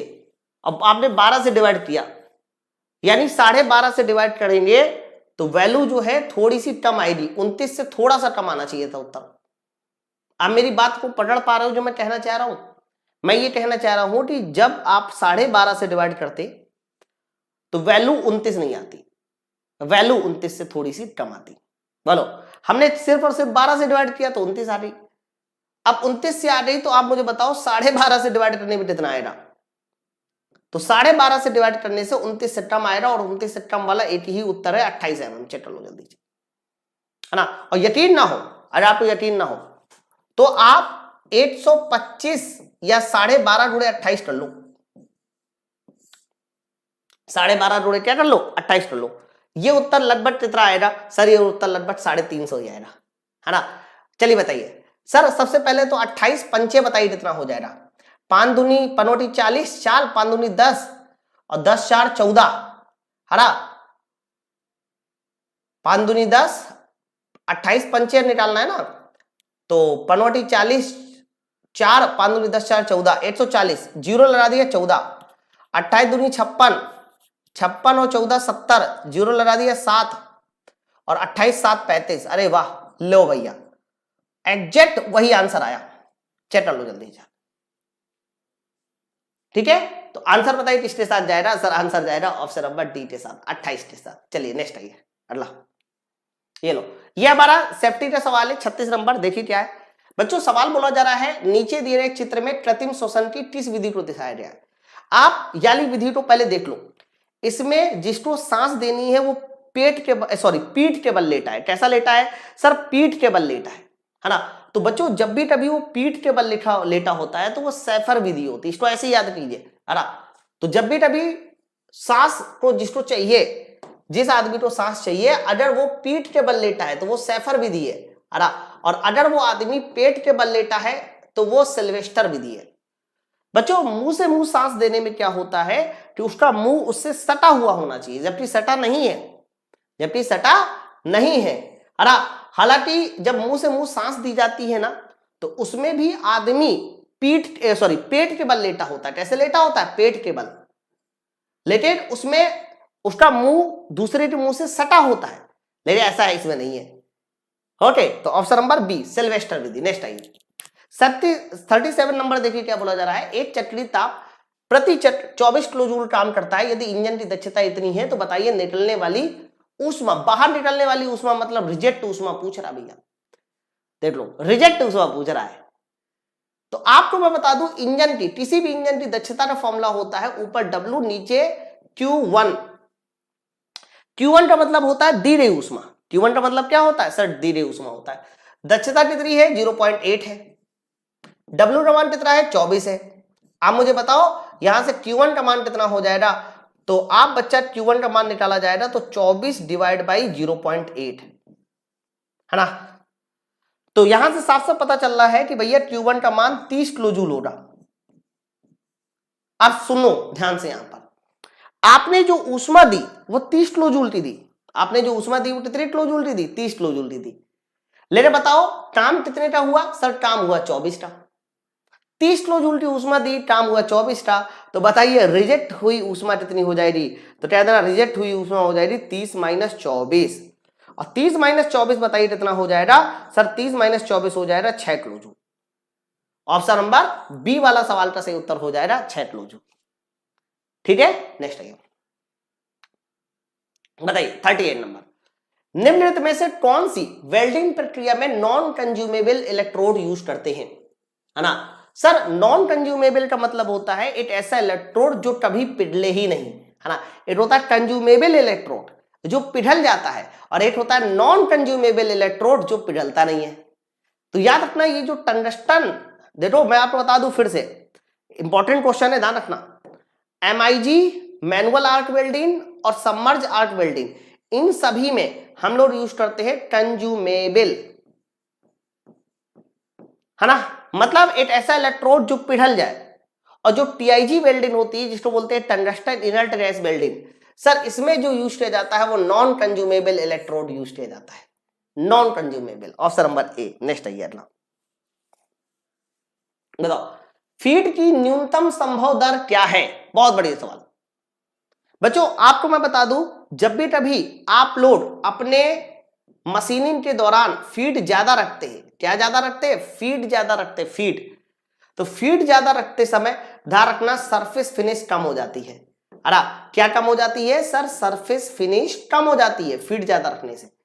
और एक बात हमेशा याद रखना, जब भी कभी आप मशीनिंग करते दौरान फीड कम रखते हैं तो फीड कम रखने के दौरान बताइए सरफेस फिनिश क्या हो जाती है, तो भैया सरफेस फिनिश तुम्हारी बढ़ जाती है। तो प्रश्न यही तो था, फीड की न्यूनतम दर, तो कह दे रहे अगर न्यूनतम दर है तो सरफेस फिनिश बढ़िया होगी। ऑप्शन नंबर सी के साथ जाना चाहिए, good surface finish. Note down कर लेना, बहुत इंपॉर्टेंट है। और सेम यही चीज डेप्थ ऑफ कट में होती है, डेप्थ ऑफ कट ज्यादा रखोगे तो सरफेस फिनिश कम हो जाएगी, और डेप्थ ऑफ कट कम रखोगे तो सरफेस फिनिश बढ़ जाएगी। चलो नेक्स्ट बताइए, छेनी का क्रॉस सेक्शन एरिया कैसा होता है। अरे बच्चों जो हमारी छेनी होती है ना, तो छेनी का अगर कभी आप छेनी देखिए ना आप लोग सुनो रहे, तो छेनी का जो क्रॉस सेक्शन होता है चीजल का, वो ज्यादातर हेक्सागोनल होता है या तो ऑक्टागोनल होता है। हरा स्क्वायर बिल्कुल भी नहीं होता, तो हेक्सागोनल या ऑक्टागोनल होता है। इन्होंने आंसर दिया है ऑक्टागोनल के साथ, ऑप्शन नंबर ए वाला उत्तर हो जाएगा, छेनी का क्रॉस सेक्शन एरिया। नेक्स्ट है अगला सवाल 41 नंबर बोला जा रहा है, कार्बोरेटर का फ्लोट किसे नियंत्रित करता है। देखो मैंने अभी आज कार्बोरेटर इसीलिए बता दिया था पहले, ताकि आपको ये सब सवाल बार बार रिपीट न करना पड़े। सवाल में देखिए क्या बोला जा रहा है कि कार्बोरेटर का जो फ्लोट होता है वो बताइए किसे नियंत्रित करता है। बहुत बढ़िया सवाल है। अब आप मुझे बताओ कि कार्बोरेटर का फ्लोट किससे नियंत्रित करता है, तो कहना कार्बोरेटर का बच्चा जो फ्लोट होता है हरा, वो ऊपर और नीचे जाकर आने वाले फ्यूल की मात्रा को कंट्रोल करता है। ठीक है, तो लेवल ऑफ फ्यूल, ठीक है, लेवल ऑफ फ्यूल, ईंधन का स्तर नियंत्रित करता है कि ईंधन का स्तर क्या होने वाला है। ठीक है, ऑप्शन नंबर बताइए किसके साथ जाएगा, डी वाला उत्तर। अब फ्लोट कहां होता है याद करिए, वो ऐसे ही वाला होता है, ये था ना ऊपर ऐसे, तो ये ईंधन का स्तर नियंत्रित कर लेता है। ये चला जाएगा ऊपर तो ईंधन का स्तर, इसका मतलब क्या हो गया सर, इसका मतलब ज्यादा हो गया। नीचे आ जाएगा ईंधन का स्तर कम हो गया, है ना, ऑप्शन नंबर डी। नेक्स्ट है बच्चों 42 नंबर, बहुत बढ़िया सवाल। इन्होंने बोला है सैद्धांतिक रूप से, सैद्धांतिक का मतलब होता है जो हम लोग थ्योरी में पढ़ते हैं, सैद्धांतिक का मतलब होता है जो थ्योरी में पढ़ते हैं। तो सैद्धांतिक रूप से इनलेट वाल्व पिस्टन की किस स्थिति में खुलना चाहिए मेरे भाई, जब हम लोग कहते हैं कि ये हमारा आईसी इंजन हो गया है और यहां पर ये इनलेट वाल्व हो गया, ये हमारा आउटलेट वाल्व हो गया, तो आप मुझे बताओ इनलेट वाल्व कहां खुलता है। तो कहना इनलेट वाल्व जो खुलता है वो सक्शन जब शुरू होने वाला होता है तब होता है, खुलता है। और सैद्धांतिक रूप से बोला जा रहा है तो इनलेट वाल्व हमारा टीडीसी पे ही खुल जाएगा, जब पिस्टन नीचे आना चाहेगा उसी समय इनलेट वाल्व खुल जाएगा। तो इनलेट वाल्व सैद्धांतिक रूप से कहां खुलता है, तो कह देना वो हमारा टीडीसी पर खुलता है। टीडीसी का मतलब होता है टॉप डेड सेंटर, हरा। लेकिन सैद्धांतिक रूप से देखो एक ड्राफ्ट पढ़ाया जाता है, उस ड्राफ्ट का नाम होता है वाल्व टाइमिंग डायग्राम, लिख लो हरा, वीटीडी। तो इंजन के केस में एक डायग्राम पढ़ाया जाता है जिसको बोलते हैं वाल्व टाइमिंग डायग्राम। बच्चों वाल्व टाइमिंग डायग्राम में जब बनाते हैं हम लोग, तो ऊपर हमारा बताइए क्या होता है, टीडीसी होता है, नीचे बताइए क्या होता है, बीडीसी होता है। लेकिन जब थ्योरेटिकल की बात करते हैं तो थ्योरेटिकल में इनलेट वाल्व टीडीसी पर खुलता है और इनलेट वाल्व क्लोज होता है बीडीसी पर। यानी इनलेट वाल्व ओपन होगा टीडीसी पर, इनलेट वाल्व क्लोज होगा बीडीसी पर। और ये जो एंगल होता है, ये एंगल भी तुमसे अगर पूछा जाए तो इस एंगल का मान बताना 180 डिग्री। लेकिन ये थ्योरेटिकल है, एक्चुअल नहीं है। एक्चुअली क्या होता है कि जब हम लोगों को एक्चुअली बनाना होता है तो एक्चुअल में क्या होता है बच्चों, एक्चुअल वाला भी सुनिए। ऊपर मैंने लिखा टीडीसी, नीचे मैंने लिखा बीडीसी। जब हमें ये काम एक्चुअल करना होता है, कैसे एक्चुअल, तो एक्चुअल में इनलेट वाल्व को हम टीडीसी के पहले ही खोल देते हैं। हाँ, इनलेट वाल्व को टीडीसी के पहले खोल देते हैं, ओपन कर देते हैं कुछ एंगल। और जब क्लोज करते हैं बच्चों तो बीडीसी के बाद क्लोज करते हैं, इनलेट वाल्व को क्लोज करते हैं। ये एक्चुअल है। और एक्चुअल में ध्यान रखना, ये जो एंगल होता है, जितने एंगल तक हमारा ये वाल्व ओपन रहता है दोस्त, ये एंगल सर, ये एंगल हमारा 180 डिग्री से बताइए क्या हो जाता है, ज्यादा हो जाता है। तो इन्होंने साफ साफ बोला था सैद्धांतिक रूप से बताइए। तो सैद्धांतिक रूप से जो इनलेट वाल्व ओपन होता है वो हमारा कहां पर ओपन होता है सर, टीडीसी पर ओपन होता है, ऑप्शन नंबर डी। ठीक है, चलो नेक्स्ट आइए बताइए 43 नंबर। बच्चों 43 नंबर अब सवाल आपको आसान लगेगा, बोला जा रहा है सैद्धांतिक रूप से निकास वाल्व कब खुलना चाहिए? निकास वाल्व का मतलब होता है एग्जॉस्ट वाल्व। अरा तो यही सेम चीज एग्जॉस्ट वाल्व के बारे में बोली जा सकती है। तो एग्जॉस्ट वाल्व बताइए कब खुलता है? तो कहना जब हमारा पिस्टन नीचे होता है, बीडीसी पर होता है, और पिस्टन ऊपर आने वाला होता है ना। तो एग्जॉस्ट वाल्व कहां ओपन होता है? तो कहना बीडीसी पर ओपन होता है। सैद्धांतिक रूप से कहां पर ओपन होता है? बीडीसी पर ओपन होता है। Option number A. नेक्स्ट है 44 नंबर, ये बहुत इंपॉर्टेंट है, पिछली बार का पेपर उठा के देखिए। अगर सबसे ज्यादा बार कोई क्वेश्चन रिपीट किया तो यही वाला रिपीट किया, इसी से मिलता जुलता। बोला जा रहा है कि उस घटना को क्या कहा जाएगा जब इनलेट वाल्व आमतौर पे 50 डिग्री टीडीसी के आसपास खुलता है। पहले देखो इन्होंने जब 50 डिग्री बोल दिया तो इसका मतलब अब ये एक्चुअल वाल्व टाइमिंग डायग्राम की बात कर रहा है। एक्चुअल देखो मैंने अभी ये बताया कि जब हम लोग एक्चुअल वाल्व टाइमिंग डायग्राम बनाते हैं, एक्चुअल, तो एक्चुअल वाल्व टाइमिंग डायग्राम में हमें जो इनलेट वाल्व ओपन करना होता है वो बच्चों टीडीसी के पहले ओपन करना होता है। इनलेट वाल्व कब ओपन करना होता है? टीडीसी के पहले। और क्लोज कब करना होता है? टीडीसी के बाद। ये हमारा एक्चुअल है, ठीक है। तो एक्चुअल वाल्व टाइमिंग डायग्राम में इनलेट वाल्व ओपन होता है टीडीसी के पहले और इनलेट वाल्व क्लोज होता है बीडीसी के बाद। है ना। ये एंगल मान लीजिए θ1 है, ये एंगल कितना है? θ2 है। वही इन्होंने बात बोली है सर, इन्होंने बात बोली है कि उस घटना को क्या बोला जाता है जब इनलेट वाल्व आमतौर पे 50 डिग्री टीडीसी के आसपास खोला जाता है। 50 डिग्री का मतलब है कि ये 50 डिग्री पहले खोला गया होगा, बाद में कभी नहीं खोला जाता, 50 डिग्री पहले खोला गया। तो बच्चों जब भी कभी वाल्व हमारे पहले खोले जाते हैं, जिस समय पे खुलने चाहिए, खुलने कब चाहिए? इनलेट वाल्व बताइए कब खुलना चाहिए? तो सर इनलेट वाल्व खुलना चाहिए टीडीसी पर, लेकिन खुल रहा है टीडीसी के पहले एक्चुअल में। तो जब हमारे वाल्व पहले खुलते हैं तो उसको एक नाम भी देते हैं, टेक्निकल नाम देते हैं। सर वो टेक्निकल नाम पता है क्या होता है? सर उस टेक्निकल नाम को बोलते हैं वाल्व लीड। क्या बोला जाता है? Valve lead. है ना। सर लीड का मतलब होता है पहले। लीड का मतलब क्या होता है? पहले। तो जब भी कभी वाल्व हमारे समय से पहले खुल जाते हैं, लीड का मतलब होता है लीडर। लीडर का मतलब आगे निकलना। तो जो वाल्व आगे निकल गया यानी पहले खुल गया, सर उसी को बोला जाता है वाल्व लीड।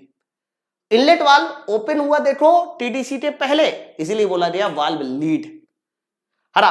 फिर एक और वर्ड यूज होता है, ये वर्ड, ये नाम कब यूज होता है? लीड। लीड वर्ड तब यूज होता है बच्चों जब हमारा वाल्व पहले खुला, ठीक है। और एक वर्ड और होता है lag. Sir lag word use होता है जब देरी हो जाए। देरी का मतलब लेट, और लेट का मतलब ये होगा कि जब हमारा वाल्व बाद में बंद हो। देखो बाद में बंद हो उसे बोलते हैं वाल्व लैग, या फिर बाद में खुले। तो ये जो बाद वाला वर्ड है ना सर, बाद वाले वर्ड के लिए लैग लगाते हैं और पहले वाले वर्ड के लिए लीड लगाते हैं। मेरी बात समझ रहे हैं ना। अब आप क्वेश्चन को पढ़ लीजिए। उस घटना को क्या कहा जाता है जब इनलेट वाल्व आमतौर पे 50 डिग्री टीडीसी के आसपास खुलता है?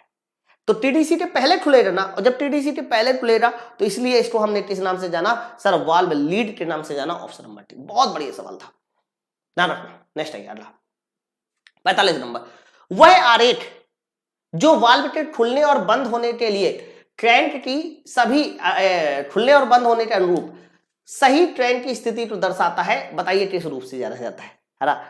बच्चों सीधा सीधा आप ये समझो कि कोई एक ऐसा आरेख जो वाल्व के खुलने और बंद होने को दर्शा दे, वाल्व के खुलने और बंद होने को दर्शा दे, तो वाल्व के खुलने और बंद होने को दर्शाने वाला आरेख कहलाता है valve timing diagram. Note down कर लेना, वाल्व टाइमिंग डायग्राम बोलते हैं इसको। Option number C. नेक्स्ट है बच्चों अगला वर्ड है वाल्व ओवरलैप। क्या कहलाता है? ये भी बड़ा इंपॉर्टेंट वर्ड है, ओवरलैप पीरियड, ठीक है। वाल्व का ओवरलैप क्या कहलाता है? ओवरलैप। तो सर ओवरलैप का मतलब ये होता है कि जब इनलेट वाल्व और एग्जॉस्ट वाल्व यानी दोनों वाल्व एक साथ खुले होते हैं, है ना। बच्चों ध्यान रखना, जब दोनों वाल्व एक साथ खुले होते हैं, जब दोनों वाल्व एक साथ खुले होते हैं,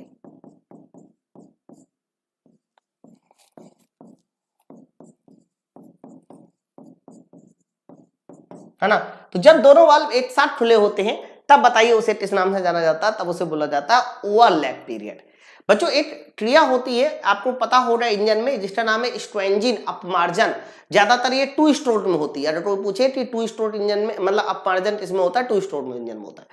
तो आपने नाम सुना होगा अपमार्जन, इंग्लिश मीडियम वाले सुनेंगे इसको स्ट्रेंजिन, है ना। तो स्ट्रेंजिन में क्या होता है कि फ्रेश चार्ज के साथ साथ जली हुई गैसें भी बाहर चली जाती है, यानी जली हुई गैसें और फ्रेश चार्ज दोनों एक साथ बाहर जाते हैं। और ये तभी पॉसिबल है जब बताइए दोनों वाल्व एक साथ खुले हो, और दोनों वाल्व एक साथ खुले होते हैं उस समय को बोला जाता है ओवरलैप पीरियड। ठीक है, तो वर्ड लिखा ना था वाल्व ओवरलैप क्या है, तो कहना ओवरलैप का मतलब होता है जब दोनों वाल्व एक साथ खुले हो। इसीलिए इस सवाल का सही आंसर ऑप्शन नंबर बी जाएगा, both intake and exhaust valve are open. ठीक है, ऑप्शन नंबर बी। नेक्स्ट है, बताइए बच्चों 47 नंबर, ये क्रॉस बेल्ट ड्राइव के बारे में है कि क्रॉस बेल्ट ड्राइव के बारे में बताइए कौन सा तदन शब्द है। आसान है, ये तो आसान है ना बच्चों। क्रॉस बेल्ट ड्राइव, जब हम लोग क्रॉस बेल्ट ड्राइव की बात करते हैं इस तरीके से मान लीजिए, और आपने बेल्ट ऐसे लगा रखी है ना। तो क्रॉस बेल्ट ड्राइव में क्या होता है कि जब याला बेल्ट याली पुली ऐसे घूम रही होती है तो ये इसको ऐसे जाकर घुमाती है। देखो अब मेरी बात समझो, तो क्रॉस बेल्ट ड्राइव में आप देखिए इन दोनों पुलियों की जो डायरेक्शन है वो अपोजिट आ जाती है ना। तो क्रॉस बेल्ट ड्राइव में दोनों पुलियों की डायरेक्शन अपोजिट आ जाती है। क्या आंसर सही हो जाएगा? नहीं नहीं नहीं नहीं, क्वेश्चन कुछ और यार। क्रॉस बेल्ट ड्राइव के बारे में निम्नलिखित में कौन सा कथन सत्य नहीं है, इन्होंने बोला है कौन सा कथन सत्य नहीं है, क्वेश्चन कुछ और है। पहला देखिए लिखा है पुली विपरीत दिशा में घूमती है, सर ये तो सत्य है। पुली का बेल्ट पर कोण बराबर होता है, बिल्कुल एकदम सही।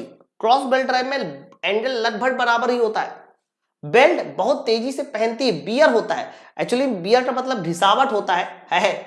वियर का मतलब क्या होता है? घिसावट होता है, यानी बेल्ट में बहुत तेजी से घिसावट आता है, वियर आता है। ये बात भी एकदम सही है, क्योंकि चढ़ाव ज्यादा होता है क्रॉस बेल्ट ड्राइव में। ये जो बेल्ट चढ़ी होती है वो ज्यादा एरिया पे चढ़ी होती है, घिसावट ज्यादा होगा। फिर अगला लिखा power transmission open belt drive की तुलना में कम होता है, बस ये गलत है बच्चों। याद रखना पावर ट्रांसमिशन का मान क्रॉस बेल्ट ड्राइव में ज्यादा होता है, क्योंकि एंगल ऑफ लैब या चढ़ाव कोण ज्यादा होता है ना। तो सारे स्टेटमेंट हमारे सही हैं। फिलहाल ऑप्शन नंबर जो डी इन्होंने बोला ये गलत है, और इन्होंने गलत वाला ही पूछा था, ऑप्शन नंबर डी। नेक्स्ट आइए 48 बच्चों, इन्होंने अगला सवाल बोला जा रहा है कि निम्नलिखित शीतलक में से आमतौर पे कौन हवाई जहाज में प्रयोग किया जाता है। देखो एसी हमारी कार में भी होती है, एसी हमारी हवाई जहाज में भी होती है, हवाई जहाज में भी तो एसी होती है। तो बोला जा रहा है कि बताइए हवाई जहाज में कौन सा शीतलक यूज किया जाएगा, रेफ्रिजरेंट। तो हवाई जहाज, ध्यान रखना हवाई जहाज को हमें हल्का बनाना होता है। हवाई जहाज को कैसा बनाना होता है सर? हवाई जहाज को हल्का बनाना होता है।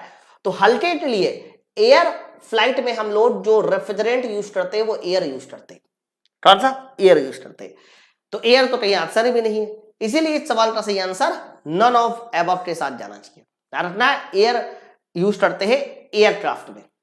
हाँ अब ये देखो 49 नंबर, कितना बढ़िया सवाल है। ये सब सवाल मैंने बताया ना, मैं क्वेश्चन को इस तरह से सेट किया जा रहा है कि आप पूरा का पूरा इंजन के बारे में ऑटोमोबाइल समझ सको, बस मेरी सोच इतनी है बस। पेट्रोल इंजन में चोट लगने पर क्या होता है? हरा बच्चों आपको पता है कि जब भी कभी पेट्रोल इंजन में हम चोट खोलते हैं या चोट कर देते हैं, बाई अप्लाइंग चोट लगा दी, तो चोट लगाने का मतलब है कि आपने बच्चों एयर की मात्रा को कम कर दिया। हरा एयर की मात्रा को क्या कर दिया? कम कर दिया, और फ्यूल की मात्रा बढ़ा दी।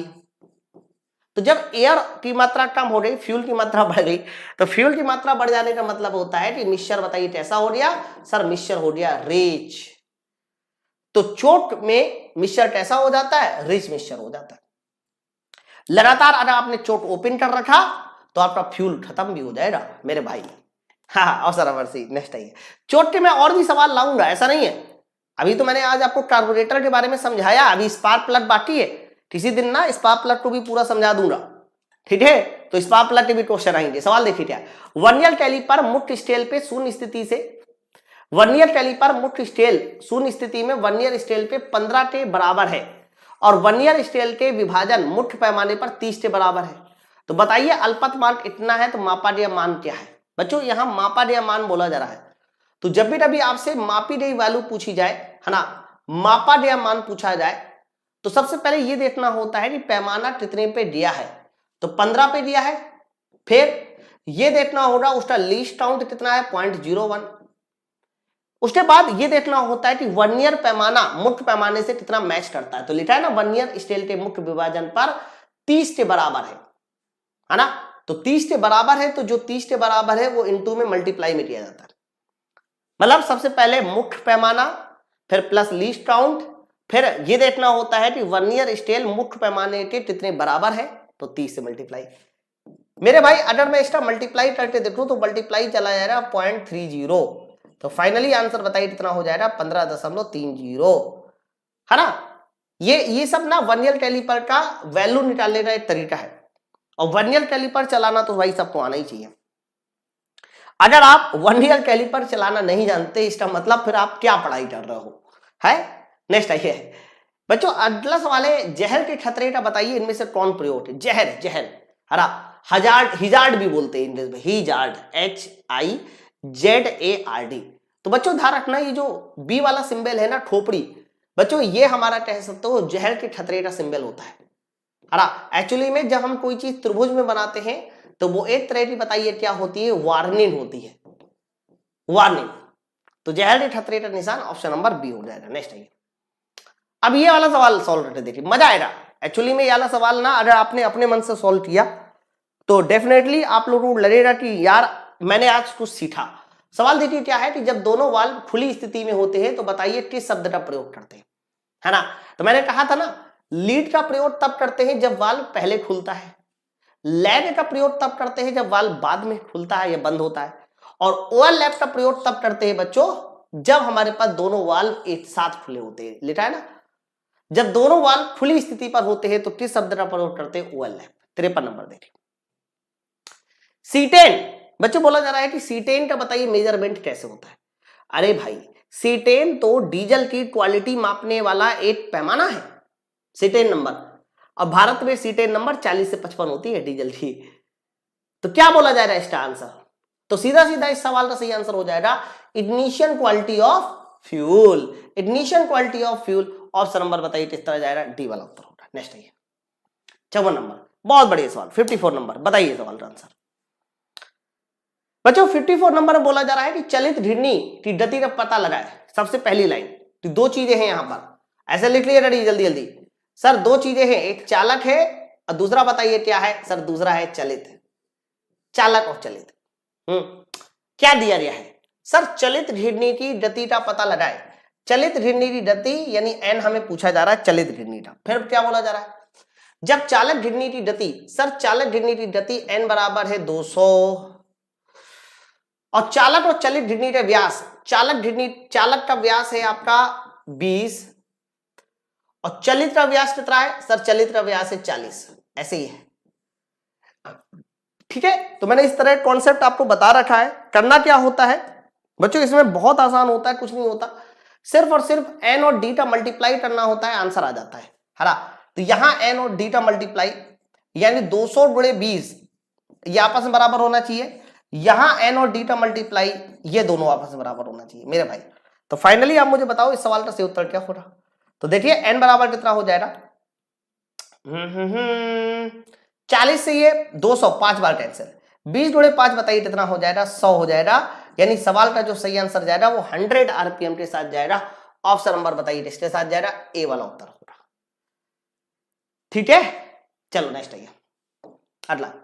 बच्चों क्वेश्चन नंबर 55 देखिए क्या बोला जा रहा है, ईंधन के प्रज्वलन के लिए कौन सा स्पार्क प्लग इंजन का प्रयोग किया जाता है, मतलब स्पार्क प्लग का प्रयोग किया जाता है।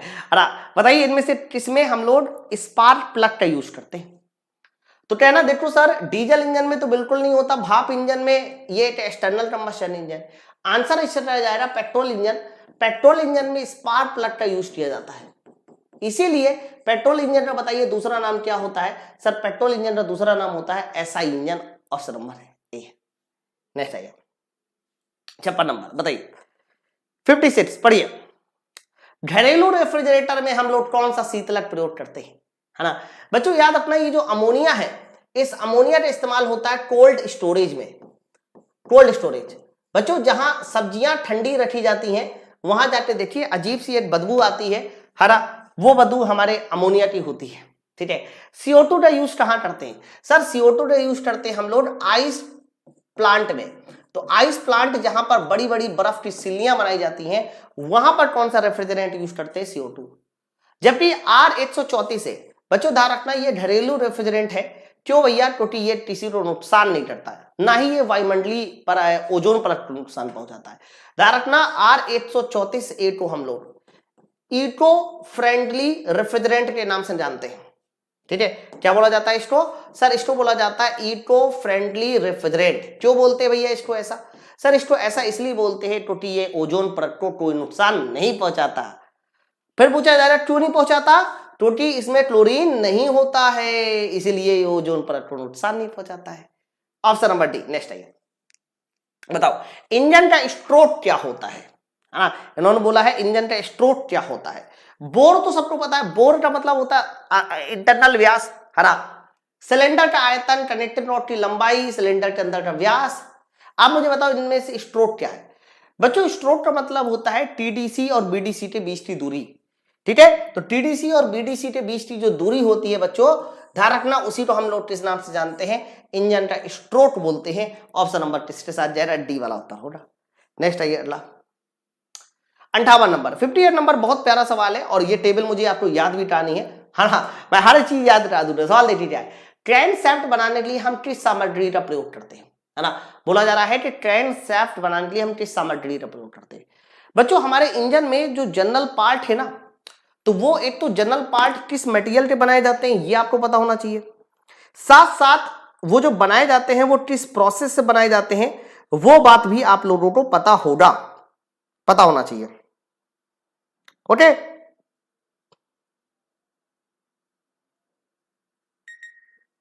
एक सेकेंड।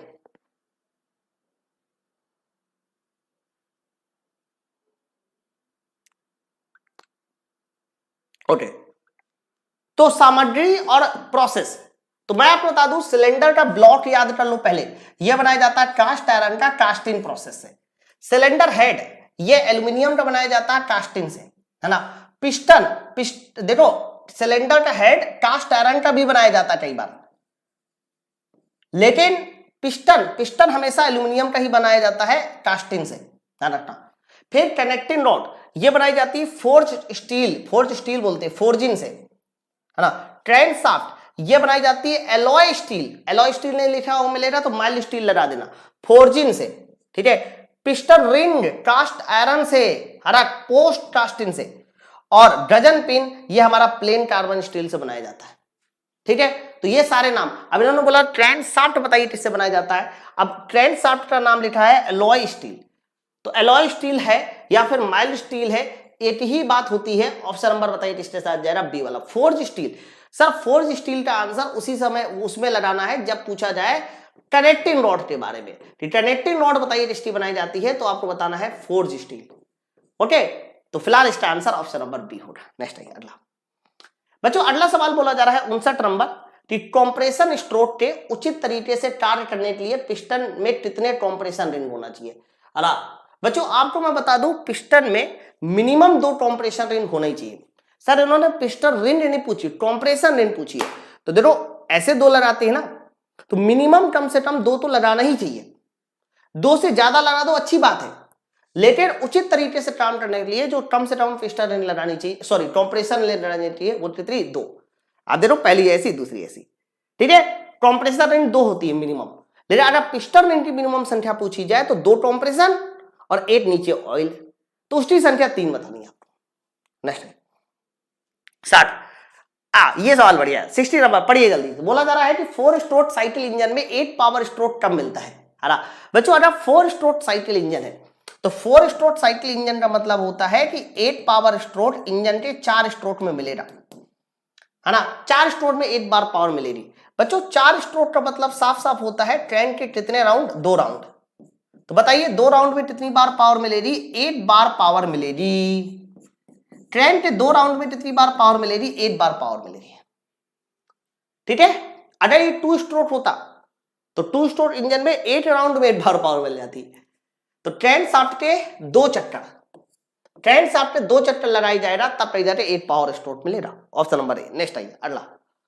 बच्चों अगला सवाल है कि टर्बो चार्जर को किसके द्वारा चलाया जाता है? मैंने बताया था परसों वाले लेक्चर में था, मतलब सेट नंबर दूसरे में था।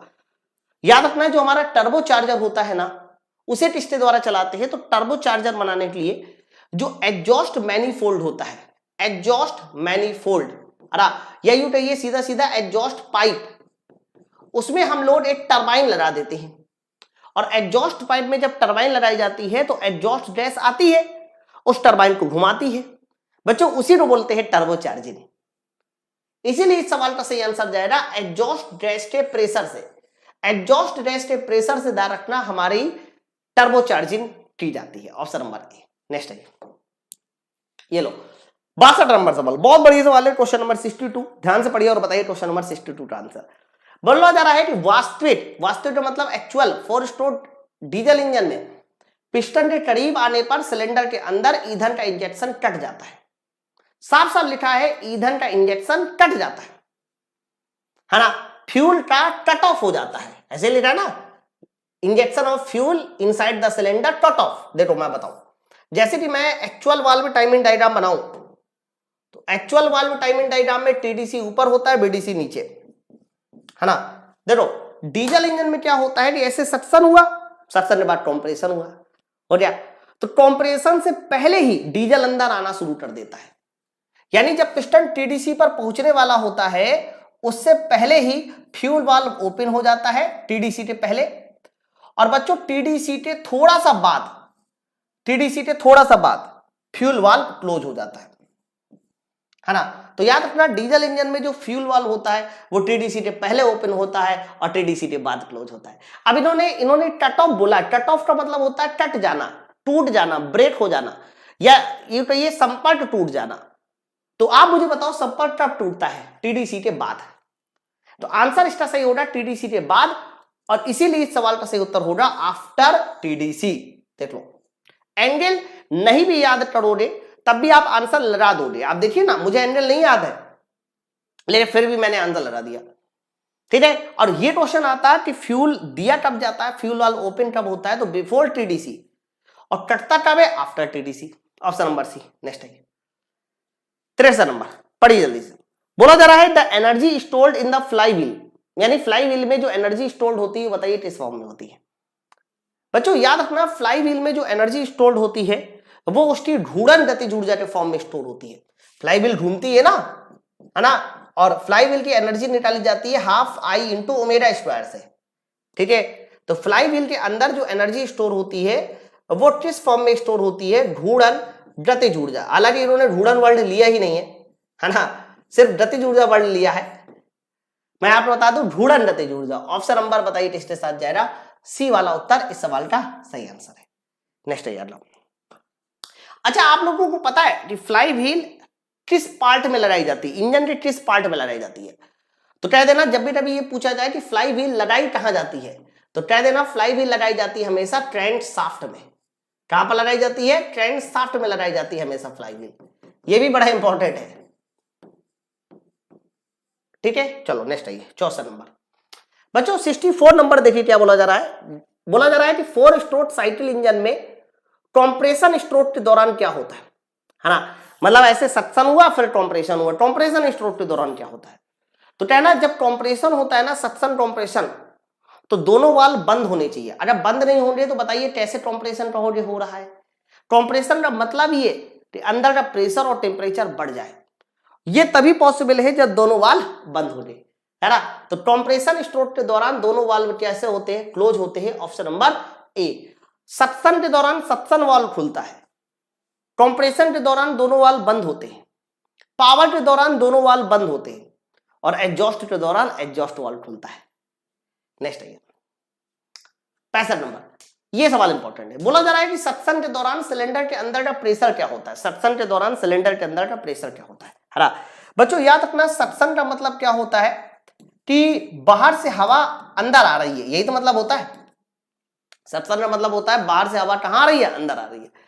तो बच्चों सक्शन के दौरान अंदर का जो प्रेशर होता है वो वायुमंडलीय दाब से कम होता है। सक्शन के दौरान अंदर का प्रेशर वायुमंडलीय दाब से कम होता है ना। फिर उसके बाद बताओ, अगर यही क्वेश्चन आता कि एग्जॉस्ट के बारे में बता दो, तो सर एग्जॉस्ट में क्या होता है? एग्जॉस्ट में क्या होता है कि एग्जॉस्ट में होता है कि अंदर की जो हवा है वो, अंदर की जो गैस है वो बाहर जाती है। तो अंदर की गैस बाहर जाती है तो अंदर का प्रेशर वायुमंडलीय दाब से ज्यादा होता है, ठीक है। तो सक्शन के दौरान अंदर का प्रेशर वायुमंडलीय दाब से कम, एग्जॉस्ट के दौरान अंदर का प्रेशर वायुमंडलीय दाब से ज्यादा। अंदर का दबाव क्या होता है? वायुमंडलीय दाब से कम होता है। ठीक है, तो आंसर क्या जाएगा? Below the atmospheric pressure. Option number D सवाल का सही आंसर है ना। चेक कर लीजिए जल्दी से। 65 नंबर, आगे बढ़िए। 66 बच्चों, 66 नंबर बोला जा रहा है कि संपीड़न स्ट्रोक के दौरान हवा किस प्रकार संकुचित होती है। हरा बच्चों याद रखना, हमारे इंजन में बहुत तेजी प्रोसेस होता है, बहुत तेज प्रोसेस होता है। जितने भी वेरी फास्ट होने वाले प्रोसेस होते हैं, ध्यान रखना, जितने भी वेरी फास्ट होने वाले प्रोसेस होते हैं वो सब हमारे कौन से प्रोसेस होते हैं? एडियाबैटिक। कैसे होते हैं? एडियाबैटिक, जिसको हिंदी में बोलते हैं रुद्धोष्म, है ना। बच्चों ध्यान रखना, जो हमारा इंजन है ना उसमें जो सक्शन और कंप्रेशन होता है वो सब हमारा एडियाबैटिक में होता है। ठीक है, तो आंसर बताइए किसके साथ जाएगा? ऑप्शन नंबर सी वाला उत्तर होगा एडियाबैटिक। हाँ, बस हीट का एडिशन यानी पेट्रोल का जलना वो अलग अलग होता है। पेट्रोल का जलना मैंने अभी बताया था, या फ्यूल का जलना मैंने बताया था। फ्यूल का जलना ऑटो साइकिल में होता है स्थिर आयतन पे, डीजल साइकिल में होता है स्थिर दाब पे, और डुअल साइकिल में दोनों में होता है। लेकिन हाँ, सक्शन और कंप्रेशन दोनों हमारे एडियाबैटिक होते हैं। सवाल देखिए 67। हाँ, अब ये जो मैंने वर्ड लिया ना, इस वर्ड को मुझे कल अच्छे समझाना। आधुनिक कारों में सबसे अधिक इस्तेमाल किया जाने वाला वाल्व एक्चुएटिंग सिस्टम। बच्चों याद रखना, आपने कभी सुना है कि हमारा जो सक्शन वाल्व होता है वो सक्शन के दौरान खुल जाता है लेकिन कंप्रेशन के दौरान नहीं खुलता। भाई कैसे नहीं खुलता यार? फिर पावर के दौरान नहीं खुलता, एग्जॉस्ट के दौरान एग्जॉस्ट वाल्व खुल जाता है, ऐसा कैसे? तो बच्चों ध्यान रखना, इनके खुलने और बंद होने के लिए हम लोग एक मैकेनिज्म अंदर सेट करते हैं और उस मैकेनिज्म को बोलते हैं वाल्व टाइमिंग मैकेनिज्म। क्या बोला जाता है उसको? Valve timing mechanism. है ना, ये मैकेनिज्म दो तरह की होती है।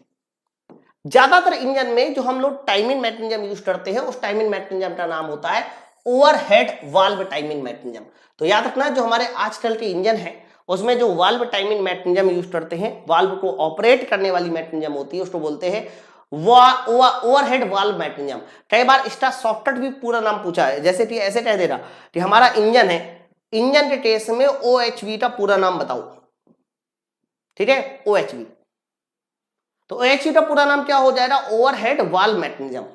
ठीक है, तो ये वाल्व को ऑपरेट करते हैं कुछ इस तरीके से मैकेनिज्म होती है, लेकिन आज की क्लास ऑलरेडी थोड़ा लंबी हो रही है ना, लेकिन ये वाला डायग्राम मैं आपको अगले वाले लेक्चर में एकदम प्योर बताऊंगा, बस आप थोड़ा धैर्य रखिए। चलो आ जाइए अगला सवाल। बच्चों 68 नंबर बोला जा रहा है कि भारी वाहनों में पीछे के पहियों पर प्रदान की गई सस्पेंशन स्प्रिंग क्या होती है?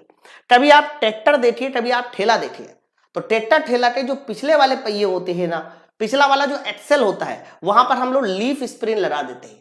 बच्चों लीफ स्प्रिंग को पत्तीदार स्प्रिंग भी कहते हैं, है ना, लगी होती है ना, मैंने बताया था। ये क्या करती है कि जब भी कभी इंपैक्ट लोड आता है तो अपने आप को सहन कर लेती है, उस लोड को झटका सूटने काम में आती है। लेकिन ये भारी वाहन में लगाते हैं लीफ स्प्रिंग, कभी भी हम लोग मोटरसाइकिल में नहीं लगाते क्योंकि मोटरसाइकिल भारी वाहन नहीं है।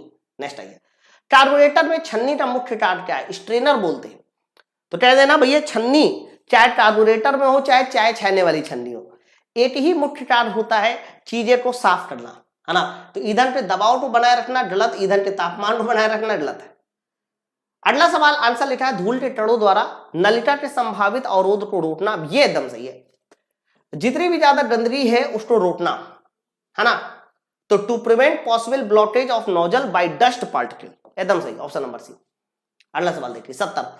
उस अवधि को क्या बोला जाता है, मतलब उस पीरियड को क्या बोला जाता है जिसमें वाल्व और प्रवेश दोनों खुले होते हैं? है वही सवाल, लेकिन देखो दूसरी तरह से पूछा गया है कि आप वो टाइमिंग बताओ जिसमें दोनों वाल्व खुले होते हैं। बच्चों ध्यान रखना, जब दोनों वाल्व खुले होते हैं उस टाइम का बताइए नाम क्या होता है? ओवरलैप पीरियड नाम होता है, बोथ वाल्व जब ओपन होते हैं ना। मैंने पूरा डिटेल बताया इसका।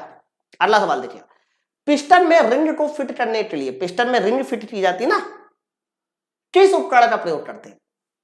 तो बच्चों याद रखना, जब भी कभी पिस्टन में रिंग फिट की जाती है उसके लिए हमें प्लास का इस्तेमाल करना होता है। और प्लास को बताइए इंग्लिश में क्या बोलते हैं? प्लायर। ठीक है, रिंग कितने तरह की होती है ये सब मैंने बताया है, ऑयल रिंग, स्ट्रेपर रिंग, है ना। चलो 72 नंबर देखिए, सूचनात्मक चिन्ह के संदर्भ में बताइए कौन सा कथन सत्य है? बच्चों सूचनात्मक चिन्ह बोला जा रहा है, याद करो जितने भी सूचनात्मक चिन्ह होते हैं वो एक तो कैसे बनाए जाते हैं सर, सूचनात्मक चिन्ह हरे बैकग्राउंड में होते हैं। कैसे होते हैं सर, सूचनात्मक चिन्ह हरे बैकग्राउंड में होते हैं, ऐसे है ना, हरे बैकग्राउंड में। और याद रखना ये हरे बैकग्राउंड में होते हैं बच्चों, और जो कुछ भी सूचना देनी होती है वो दे देते हैं, लेकिन ये स्क्वायर होते हैं या तो रेक्टेंगल होते हैं हरे बैकग्राउंड में। तो सवाल का बताइए आंसर किसके साथ जाना चाहिए? Option number C. इसकी पृष्ठभूमि नीली होती है, गलत। पृष्ठभूमि नीली होती है अनिवार्य में, जो हमारा मैंडेटरी होता है। वृत्ताकार होता है, गलत। त्रिभुजाकार होता है, गलत, है ना। त्रिभुजाकार हमारा क्या होता है? वार्निंग संकेत होता है। ऑप्शन नंबर बताइए कौन सा हो जाएगा इस सवाल का सर? सही आंसर सी होगा। चलो नेक्स्ट ईयर लो। किस इंजन की दक्षता सर्वाधिक है? इन्होंने बोला है कि बताइए उस इंजन का नाम बताइए जो सर्वाधिक दक्ष है। बच्चों ये सब इंजन याद कर लो। जैसे कि सबसे पहले लिखा है इनलाइन इंजन। इनलाइन इंजन का मतलब क्या होता है कि जब भी कभी हमारे सिलेंडर और पिस्टन, है ना, एक लाइन में लगा दिए जाते हैं तो उसको बोलते हैं inline engine. Opposed engine, opposed engine का मतलब ये होता है कि जब सिलेंडर और पिस्टन जो है वो अपोजिट डायरेक्शन में 180 डिग्री के एंगल पे लगाए जाते हैं, वो हमारे होते हैं अपोज्ड इंजन। ऐसे sir we engine, we engine का मतलब ये होता है कि सिलेंडर और पिस्टन वी आकृति में लगाए जाते हैं, है ना। कैसी आकृति में लगाए जाते हैं? वी आकृति में लगाए जाते हैं, ऐसे we engine. Radial engine, radial engine का मतलब ये होता है कि जब हमारे पास इंजन किसी एक वृत्त में लगा दिए जाते हैं, ऐसे लगा दिए जाए, यहाँ पिस्टन, यहाँ पिस्टन, तो जब हमारे इंजन जो है या पिस्टन एक वृत्त में लगा दिए जाते हैं तो उसको बोलते हैं रेडियल इंजन। और इन सभी में ध्यान रखना सबसे ज्यादा जो दक्षता रखता है बच्चों वो रेडियल इंजन रखता है। कौन सा? Radial engine. रेडियल इंजन का इस्तेमाल पता है कहां करते हैं सर? रेडियल इंजन का इस्तेमाल किया जाता है मेरे दोस्त पर्सनल एयरक्राफ्ट में, ठीक है। जो पर्सनल जेट होते थे ना पहले, उसमें इस्तेमाल करते थे। तो याद रखना रेडियल इंजन का इस्तेमाल कहां पर होता है, तो कह देना ये इस्तेमाल होता है पर्सनल जेट में, प्राइवेट जेट जिसको बोलते हैं, है ना। उसमें रेडियल इंजन होते हैं, 7 या 9 सिलेंडर वाला इंजन होता है। जो प्राइवेट जेट होते हैं उसमें 7 या 9 सिलेंडर होते हैं। तो सबसे ज्यादा दक्षता बताइए किसकी होती? रेडियल इंजन की होती। Option number D. नेक्स्ट है बच्चों, अगला सवाल बोला जा रहा है 74 नंबर। टर्बोचार्जर में टरबाइन व्हील हाउसिंग जुड़ा होता है। अच्छा आप बताओ टर्बोचार्जर में टरबाइन कहां जुड़ी होती है? एग्जॉस्ट मैनिफोल्ड पे जुड़ी होती है ना, याद करो। तो आंसर इसका किसके साथ जाएगा? Exhaust manifold. बच्चों टर्बोचार्जिंग एक ऐसी प्रोसेस है जो हमारे इंजन की दक्षता को बढ़ा देती है। कैसे बढ़ाती है?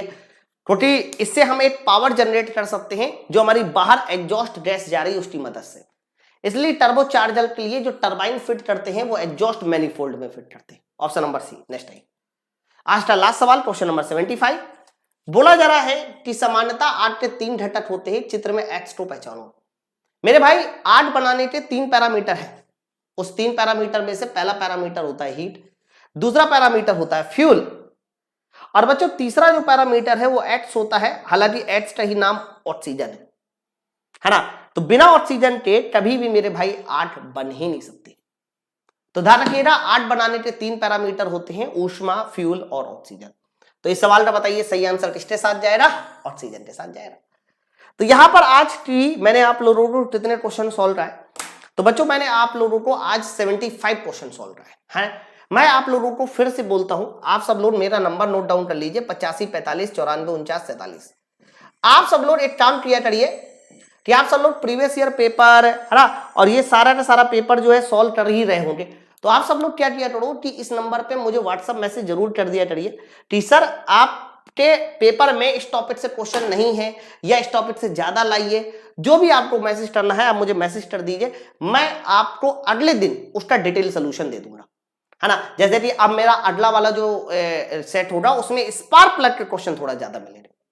अभी तक मैंने आज कार्बोरेटर के क्वेश्चन ज्यादा दिए, स्पार्क प्लग के क्वेश्चन ज्यादा मिलेंगे। थोड़ा सा हमारा पोल्यूशन से भी क्वेश्चन आएगा क्योंकि पोल्यूशन भी आता है आपके सिलेबस में, ठीक है। चलो फिर हम लोग मिलते हैं अगले वीडियो में, तब तक के लिए थैंक यू वेरी मच। जय हिंद।